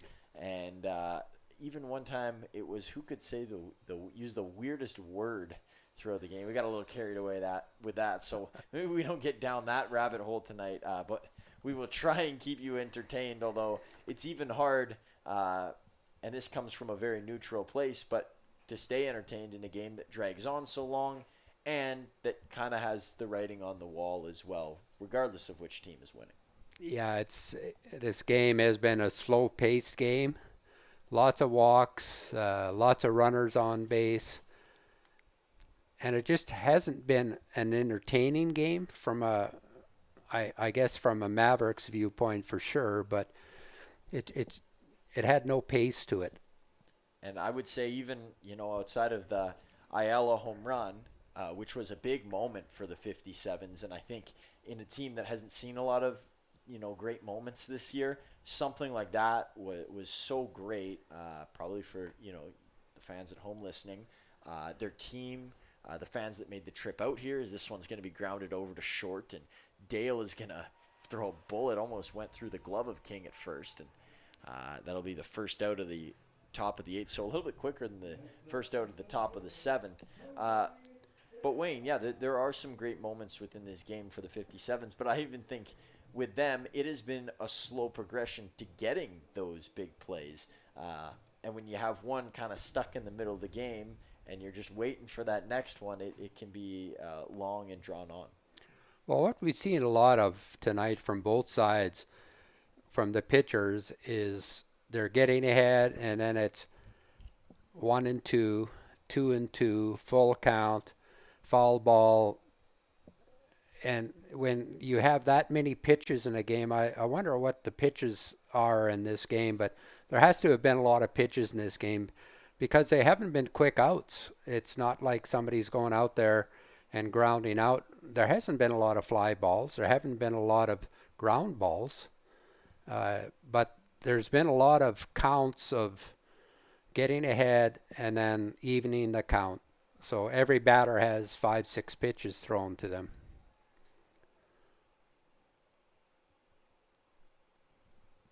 If you've hopped away from our game for a moment or are looking to hop over to another game, Regina and Moose Jaw is a slugfest right now. It's currently 10-8 now for the Red Sox in the bottom of the 6th. So they're actually behind us, and I believe they started at the same time. That has a lot of action, though. That probably feels like a fairly quick game with how much they're getting, and two teams in a playoff race, some higher stakes than a game like this where the teams are very distant. They might have had a rain delay because there was rain going through that area. For them to only be in the 6th inning. And a strikeout there for Heinen. 2 quick outs for David Heinen. Yeah. This is a lot better than what we saw from him last time at Athletic Park. He's settling in and adjusting to a new environment. Well, let's hope Moose Jaw can make a comeback and end up taking that game from Regina. That would keep us 3 games up. Well, it is now 10-9 as Tanner DeGrazia just went yard. There's a swing and a miss from Reyes, who is in at the plate. Moose Jaw are a scary team. They are. They're a scrappy team, and I think they could surprise Saskatoon if that's who they end up playing. Well, that's who they'll end up playing. When you've watched a lot of games around this year, or around the league this year, and we don't like to make these wild, unrealistic, and really unbased predictions on our show, but at the same time, is there one team from the East and one team for the West that you think have kind of jumped from the pack this season? And that doesn't have to be the best 2 teams record-wise, just maybe who you think later on could, make the deepest run. Well, you've got to think Saskatoon has jumped away from everybody this year. I mean, they've just been the cream of the crop, but Moose And Heinen with a strikeout there to end the inning, and a strong finish there. Heinen might be in for another one. I would assume that he is. Yeah, good for him. This is great to see from a guy who really weren't sure what to expect from him when he came to the Mavs. And Wayne, I will let you finish your point about the divisions. You can do it now, or we can jump to a commercial. It's completely up to you. Well, I would say Moose Jaw have been the cream of the crop, but Moose Jaw, and maybe it's because we've played them so much lately, they scare me because top to bottom of their lineup, they just seem to, they have our number. They match up well against us for whatever reason. And I'm glad that we're not going to play them in the first round. Very much so, but you never know with all the shuffling that's happened in the WCBL. Lots still can happen. And who knows, it could still be a Moose Jaw Medicine Hat match as we send you off to commercial break, and we'll get back to the action in this one. I don't think we'd play them in the first round. We'd have to win, and they'd have to win, because I don't think they can catch us. Oh, play Saskatoon or Moose Jaw? I don't think that Moose Jaw can catch us.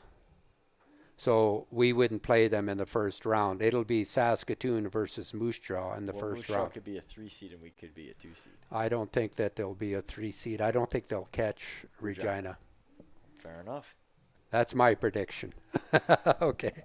Fair enough. We'll send it off to a commercial quickly before we get back. New pitcher on the mound coming up next.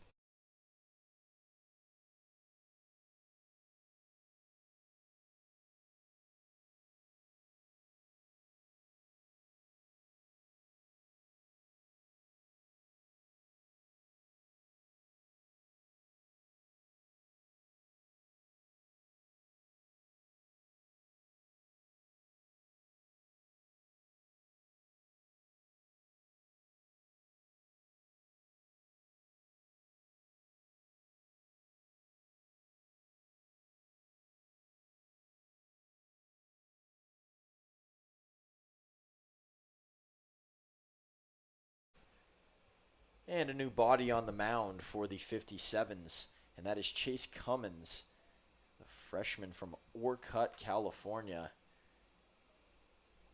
He steps in to face Jeremy Freeman Jr., bottom of the 8th inning here from Athletic Park. And it's a large lead for the 57s, up 11-5. Haven't seen lots of these types of games this year, but, pretty sure that they're pretty happy right now with finally getting one to go their way. We'll also keep you tapped in with what's going on in the Moose Jaw Regina game, as that has lots of implications around this division, and all three teams in a dogfight fight right now. Mavs just 3 games ahead on the Red Sox, couple more on the Miller Express. No one pushed aside by Freeman. Cummins is a perfect guy to bring in after Rodriguez, because Rodriguez was, giving it up with a little bit of nasty speed, and now you got Cummins in with that sweeper pitch, sidearm, slower. Fouled off by Freeman again, and Freeman's hit everybody well this year, but the off-speed, when it's coming from a guy that's purely an off-speed guy, has challenged him a little, and I think we saw that from Shanta Fuea, who was pitching as a starter last time the 57s were in town. I do want to give you a bit of an update on the weather. Obviously, dark skies here. Lots of bugs going around. That is not rain as Freeman heads back to the dugout here for out number 1. And it looks like a rainstorm is brewing, but it is going to avoid Medicine Hat according to the weather report. And good news for the Lethbridge Bulls as well. It is going to go around Lethbridge, it looks like, so their game shouldn't be in jeopardy either. It is going to hit Brooks. Thankfully, the Bombers not playing today. Yeah. Well, regardless, if it did rain out now, the game would be a swift current victory. Dvorak, that one is sent off, flying foul. And I want to talk about Micah Dvorak and Wayne, maybe some of the initiative to return for players. He's one of the guys that came back, and the Mavs had a lot of guys come back. maybe a question for and if you or a hypothetical for you, like if you were a player for the Mavericks, what isn't so intriguing to return within this organization that you see year by year, and why do you think a guy like Dvorak came back? Well, I've talked to Micah and some of the other players, and they get treated very well here. I think they're very happy with what goes on in Medicine Hat. They get pregame meals, they get good expense money on the road for meals, post-game meals. They're heroes in Medicine Hat during the summer. There's kids always wanting their autographs. They get to go out into the community. And Dvorak strikes there. And the other thing is, geographically, Medicine Hat is a perfect location because, yes, we have to go to Fort McMurray, but other than that, we're not in Fort McMurray. Imagine being a player in Fort McMurray and saying, okay, what's our shortest road trip? Oh, it's 6 hours. Well, that can't be a lot of fun when your shortest road trip is 6 hours. So Medicine Hat is a great geographical location. The weather is usually really good here, and we've had a couple of rainouts this year, but boy, it's a great place to play baseball. The fans come out. We're averaging 1,200 fans a game. Beautiful facility to play in. So I think players return once they've been here. They love the environment playing here, and you know, where else can you go during the summer and play baseball in a different country? You know, you got the funny money, you got different colored money, you got kilometers rather than miles. Tim Hortons, that's always yeah, a big you've one got Tim here. Hortons instead of Duncan. So there's a lot of things up here that are a little bit different, but the players, you know, I think they love it up here. Blake Dale was another one that I talked to. He's a returning player. You know, if they didn't like it, they wouldn't come back. True. Yeah, and we see that from year to year. Obviously, last year, Gardner and Bean returned, Yeah. and then the tradition continues with the first-year guys. Lots of them coming back. And the infield this year is mostly returners as well. These guys are familiar with playing each other, and they bring their friends as Vanesti tattoos this one into left center field, and he will settle there for a base hit.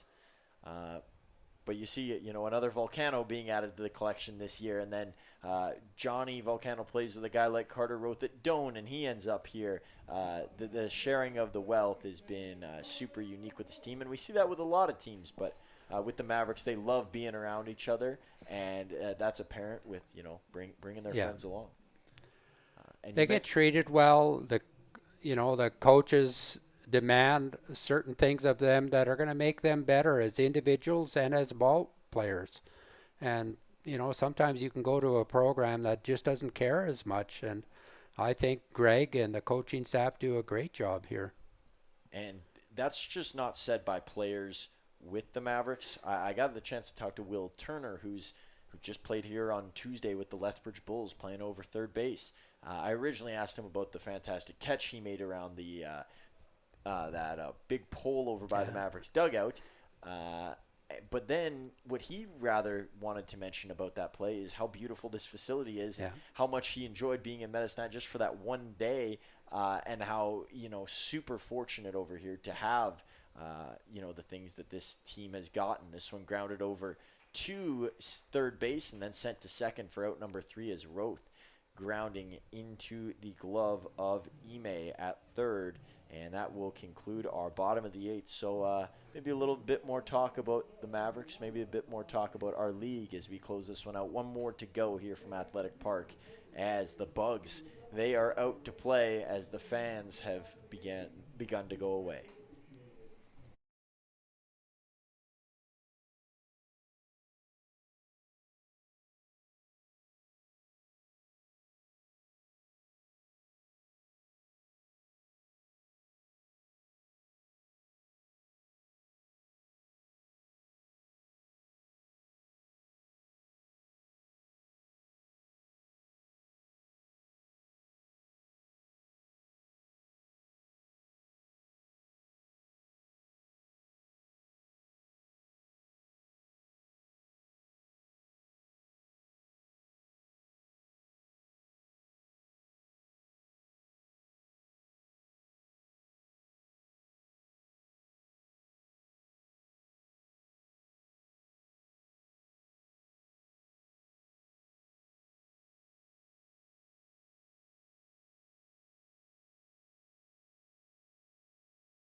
top of the ninth inning, and if you're wondering if it's snowing out at Athletic Park, you are wrong. Those are bugs, and Wayne had informed me that they are fish flies. And if you're wondering where Wayne may be at right now, if you look through our center field camera, you can see him in the top right on the other side of the booth. Yes, one of the unique things about Athletic Park's facility is there are actually two sides to this booth. Visited Siemens Stadium in Okotoks, beautiful facility, just a couple of days ago, and their booth is mostly one long log. There is a separate little room for their broadcast booth, and we are very fortunate to have the room that we have over here. Is this one pushed into center field by Luis Ayala, and Heinen can't continue his stretch of outs as he had 3 consecutive in the last, and breaking that up is Ayala. Right behind him comes in David Jinks, who's been DHing for most of the game. We actually saw him make an appearance on the mound earlier this year here. So Jinks will get ready to go. Wayne was hoping that he finally won the 50-50 tonight, but I think it might pay out pretty low. What's the result, Wayne?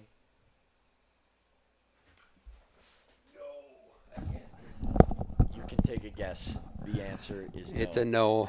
We got to have a tracker on the broadcast for how many days in a row you've gone without winning a 50-50 at a Mavericks game. Well, it's been every game since you arrived, Truman. So how many days have you been here? Good question. Yeah, I only won it once. What'd you buy with it? Pardon me? What'd you buy with it? I don't remember. It was only like $900, and there was 3 of us, so we each got $285 or whatever. Nice little payout. Heinen, 3 consecutive balls here, looking like a completely different pitcher from last inning to this one. There's a strike.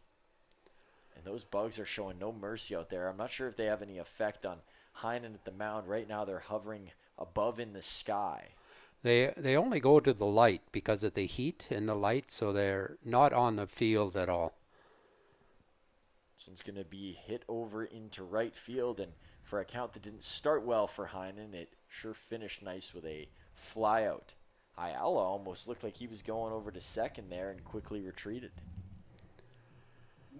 So I checked the pitches thrown in the game when I was over checking the 50-50, and that was before the 2 batters of this inning so far, and there was 190 pitches thrown, 92 strikes, and 108 balls. Oh, my goodness. So remember we were saying that you get up on strikes and then all of a sudden it's ball, ball, ball.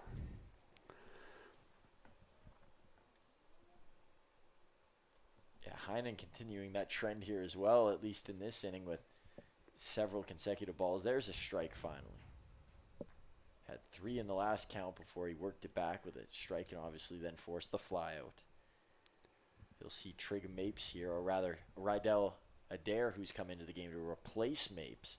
Mapes was hitting in that 8th spot, playing short for most of the game, and a late switch here for the 57s. You know, one player we haven't seen is Donovan Borg.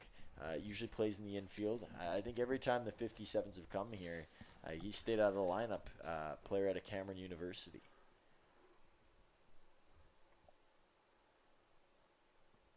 Pitch from Heinen sails high.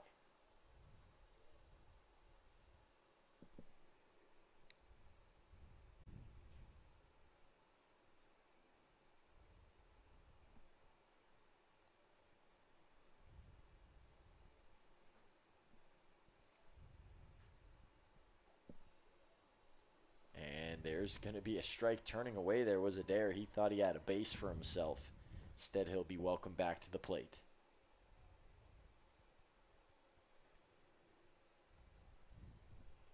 And if you're still around, and I'm not sure how many there are, as I said before, but we will still have a communities and university segment in the middle of this inning. Adair off to first base, still just the 1 out. Braxton Vale will come up to bat.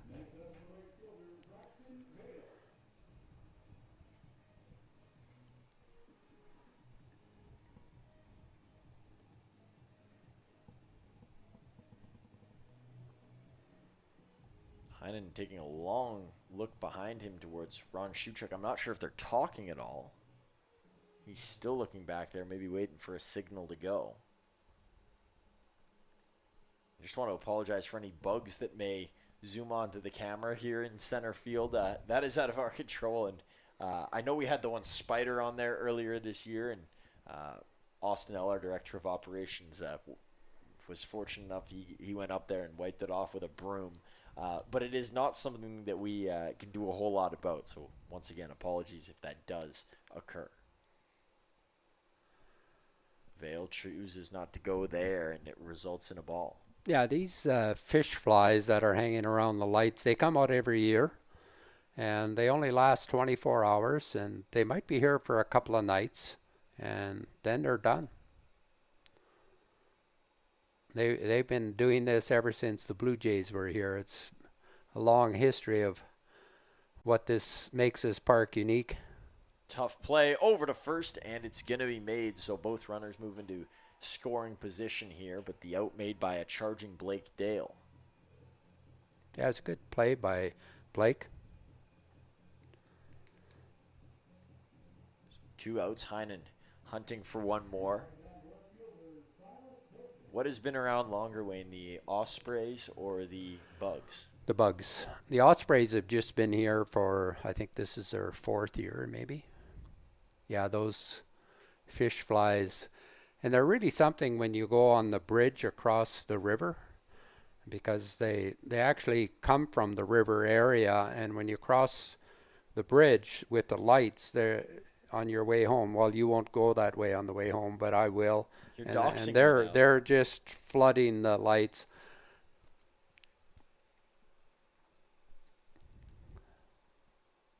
Heinen back into his mitt here.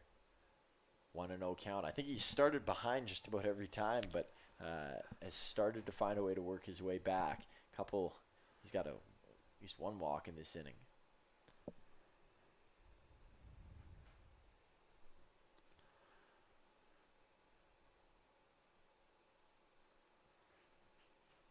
This one's going to be cracked over into left field. Adair is going to think about rounding third. They're going to hold him there, so just Ayala will come in to score. And another run on the board, make that 12 for the 57s. First run of the game surrendered by Heinen. Wayne, I do wonder, in that lamp, and that light post is those, Ospreys. With the Bugs there, I wonder if that causes any problems. Well, I don't think the Osprey mind having food fly up to them rather than them going having to get food. Do they eat bugs? Is that a thing that I'm not sure. Yeah, they'll eat bugs. They like fish, insects. Yeah, they're not vegetarians.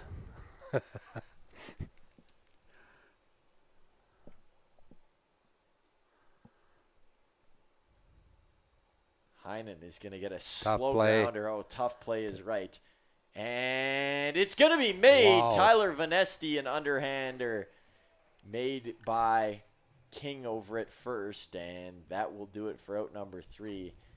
Great play on both ends of that play. Vanesti had a hard time getting it into his hand. It looked like it got into his stomach. And then his snap throw and a good scoop by King at first. So one more go around here for the Mavs in the bottom of the 9th. Before we get there, we got to do our communities and university segment, and it's based on Swift Current tonight. Wayne, do you know the nickname? Sorry, I know you're looking to take a break. You'll get a much longer one after this game's over. Do you know the nickname of Swift Current? It's showing on the screen for everybody to see right now, but I want you to guess what it is.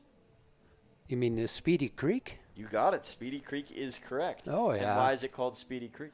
Because there's a current, a little stream that goes through Swift Current, and Speedy Creek is just for Swift. Current is for the creek, the little waterway.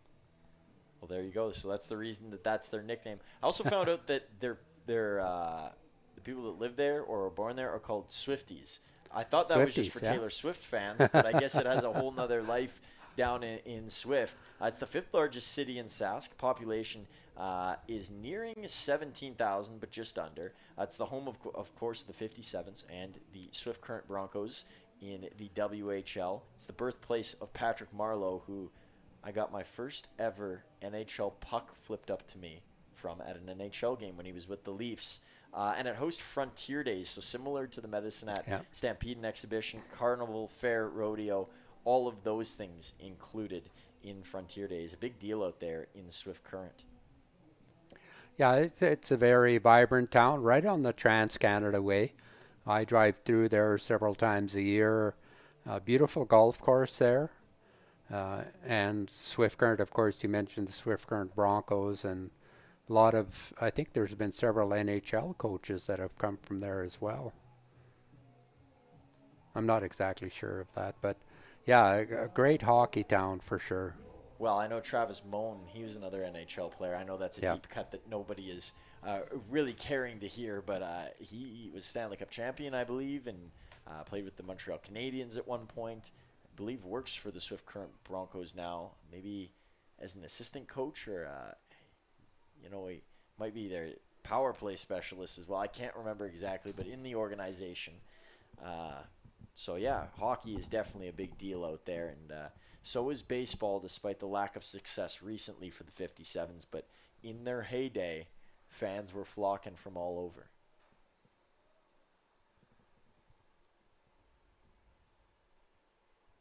2-0 here, too. Can't see a number here. I think they got the wrong. No, it is Adam Volcano. Okay. Yeah. For a second, I thought it was Blake Dale, but we've lost count of the order here late in this game. Unprofessional. I apologize. But in games like this, you never know. There's so many changes and switches that it's hard to keep track of who's still in the game. But Volcano has gone the entire way now.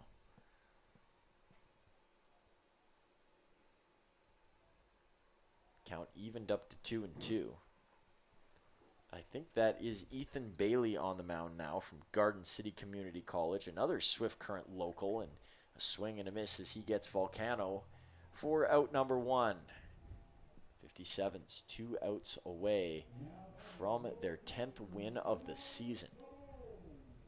Jamel Chabot heads up to the plate, had a deep double earlier in the game, and for Bailey, a really cool opportunity to represent his hometown, which we just showcased a few moments ago. And I think for a lot of players in this league, getting to play for your hometown is a pretty big deal. And there are some players who don't play for their hometown, but when they go back to play in that place, it's very special. Tyler Vanesti, one of them. We talked about that a little while ago. Didn't grow up a Berries fan, but went to lots of Saskatoon Yellow Jackets games. Yeah. So same field, Cairns Field, has been a host to both. And so I'm sure he just loves playing down there. Chabot, nothing really near his hometown of Cheney, Washington, at least in this league. So unfortunately, he has to play far away, and I'm sure there's some listeners and supporters of Chabot from down that way. We say hello from up here as he won't challenge there.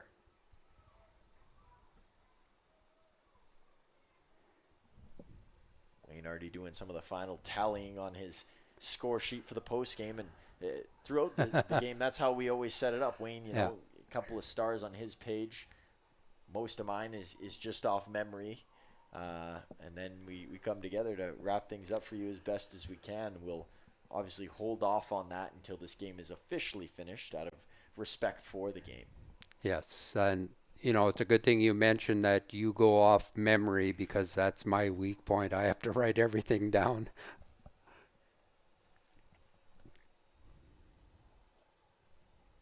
You got hit by a pitch. Chabot, huck of the gear, he's off to first.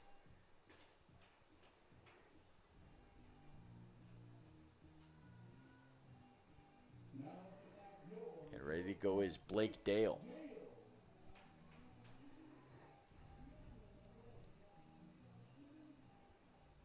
So a double play would conclude this one. I'm sure that's what Bailey's going to look for. 5'10" righty will throw that one in for a ball.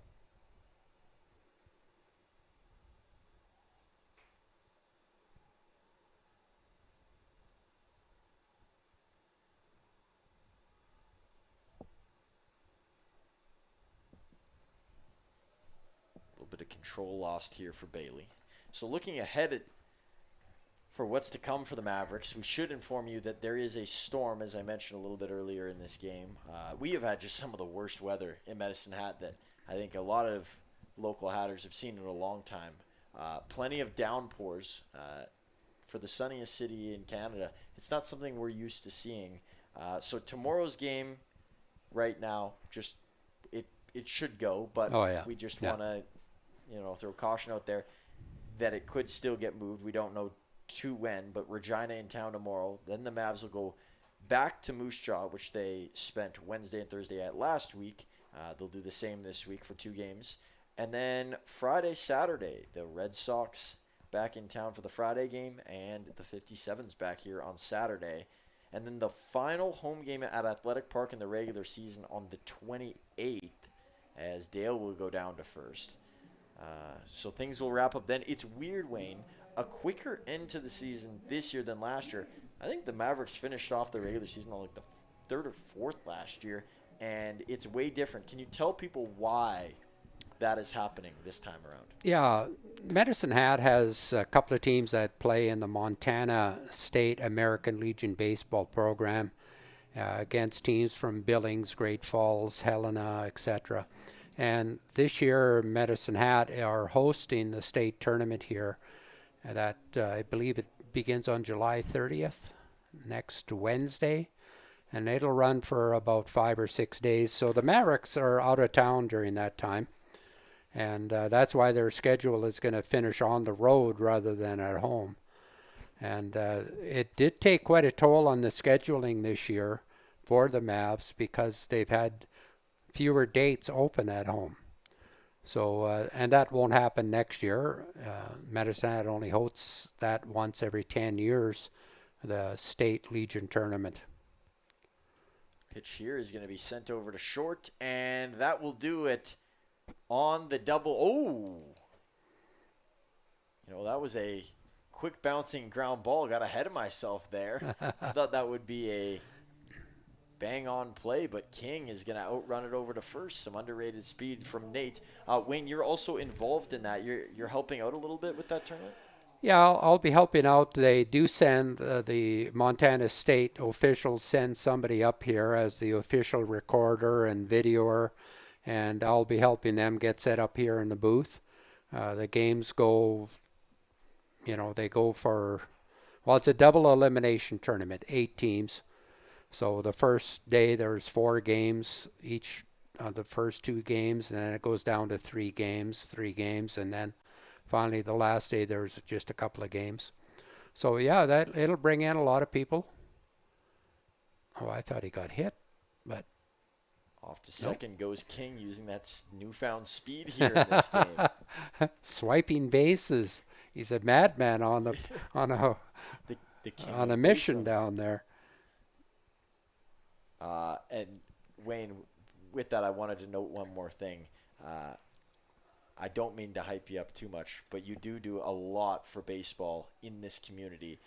So anytime there are tournaments happening, especially in minor baseball might be the wrong word, but especially the high school ranks, Wayne is very much heavily involved. Yeah, well, you know what? It's a great game. I grew up loving baseball, and now I have a chance to sit here and talk about baseball. And what better thing to do during the summer than watch youth baseball, college baseball, and help out where you can. It's a great sport. But tonight has dragged. I've got to say that tonight I've had enough. It's like when little kids are having candy, and it's good for a while until they get a stomach ache, and then nobody enjoys it. There's another substance that I could reference that does that as well, but we'll keep it broadcast friendly. Uzawa's hit with a strike there, and saw 3 balls go by prior.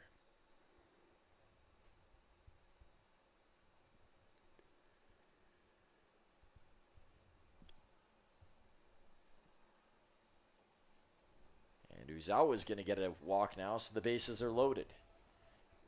Zalba's had some good at-bats tonight. Yeah, I think as of late, getting more Yeah. patient. We Yeah. talked about the confidence; it's clearly there now, and I think that's one thing that he's jostled with a bit this season. And it's good to see that not only towards the end of this Mavericks season, but also heading into his collegiate season in a new place, that he's going to be in a good state. Yeah, you always like to see kids do well, and it's nice when they have games that they can feel good about. Makes coming to the park the next day so much more fun. And I mean, as Pig over at first base tonight always says, once a Maverick, always a Maverick, unless you go up to Okotoks. Then that pass is revoked. That's not supposed to be a dig at Okotoks. They are a first-class organization and do so many things well and are part of the reason our league is as successful as it is. But when you're a coach out there and you lose so many times to the Dogs, you gain some animosity.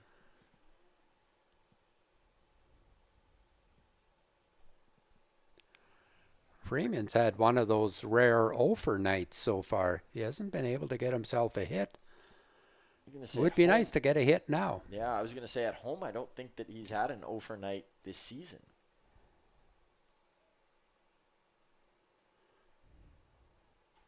This one is going to be... There it is. Threw into center field. So right on cue, he does get a hit, and the bases remain loaded. It is now a 12-6 ball game. He was due. He was due.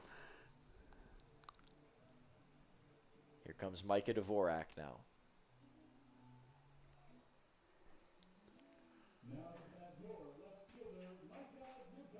Dvorak has had a couple of hits. Would be nice to see him get another one. Bailey just looking for one more out.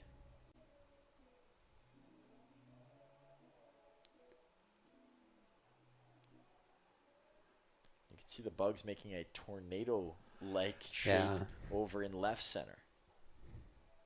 I don't know why they're so attracted to that light specifically. The one in right is getting no love at all. It might be how we're looking at it, too. It could be. Dvorak. That one called a strike there. 1-1.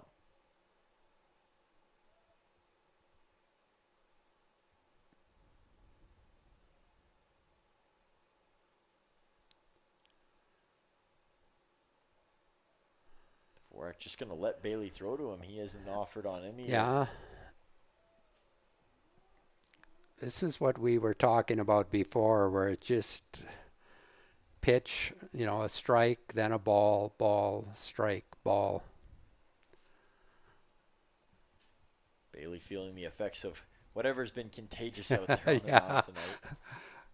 Gutierrez is the one that only really got away from it at points, but he still experienced some of it.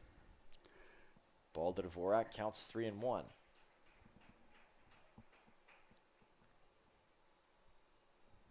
Wayne, are you jumping ahead? Yeah, I jumped ahead and I thought he got walked on that pitch. And Dvorak's going to send a chopper back to the mound, throw over to first. That will do it.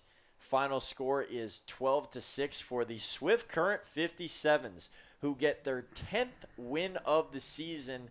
And, after the kind of season that it's been, to see them reach a point like that, it's a great thing that this league stays competitive. And, every so often you get nights like this where a team that's considered a top dog falls to a team who maybe had no business being in this game, but they proved why that narrative is false.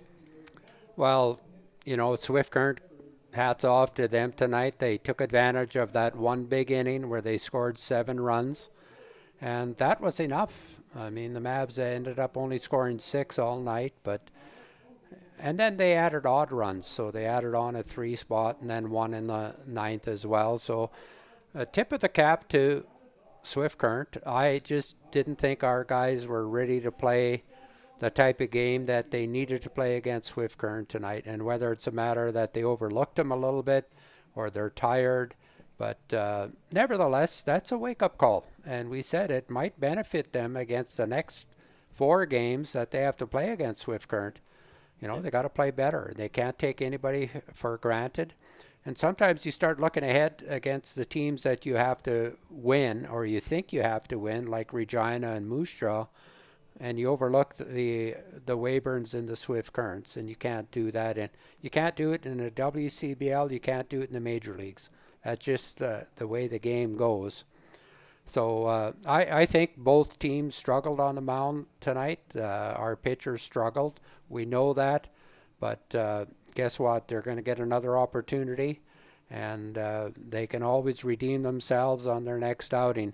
Our hitters, outside of Jeremy getting that one hit, and Benesti, Roth did not have a good night tonight, but that's unusual for him. Adam Volcano had 3 strikeouts tonight. He was 0 for 5. I thought the bottom of our lineup actually did pretty well. Chabot, Blake Dale, Nate King, Yuzi Osawa.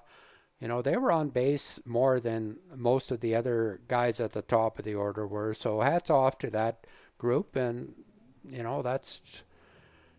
got their chance tonight to be on base and run the bases. We just didn't touch home plate as much as we needed to. And speaking of that, I wanted to touch on the bases loaded early on in this game, and then actually several times in this game. And the Mavericks just didn't push any runners through.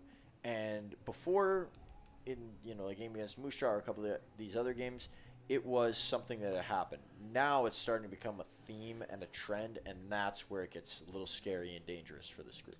Yeah, you can't assume that just because you have bases loaded with nobody out that you're going to score multiple runs. And we've seen it a little bit too often, as you're mentioning lately here with the Mavs. And that happens quite early in the games as well. And then it does come back to bite them a little later on. We had lots of base runners tonight. We just didn't push them across. That's something that they have to work on. Maybe they have to get back to the small game a little bit more, maybe putting more pressure on the defense. But right now we're waiting for that hit, and we're not getting that hit. And Swift Current, they were patient tonight, yes, and they made the best of it. Wayne, I know you've just put your book away, but maybe a couple players that you really liked from there. I feel like we have to highlight them in a game that this team, quite frankly, needed. Been in the dumps. Their best player doesn't even play tonight, and they come out and they hand the second best team in their division a win, and they do it by beating them by 6 runs. Well, the Ayelas had a great night tonight.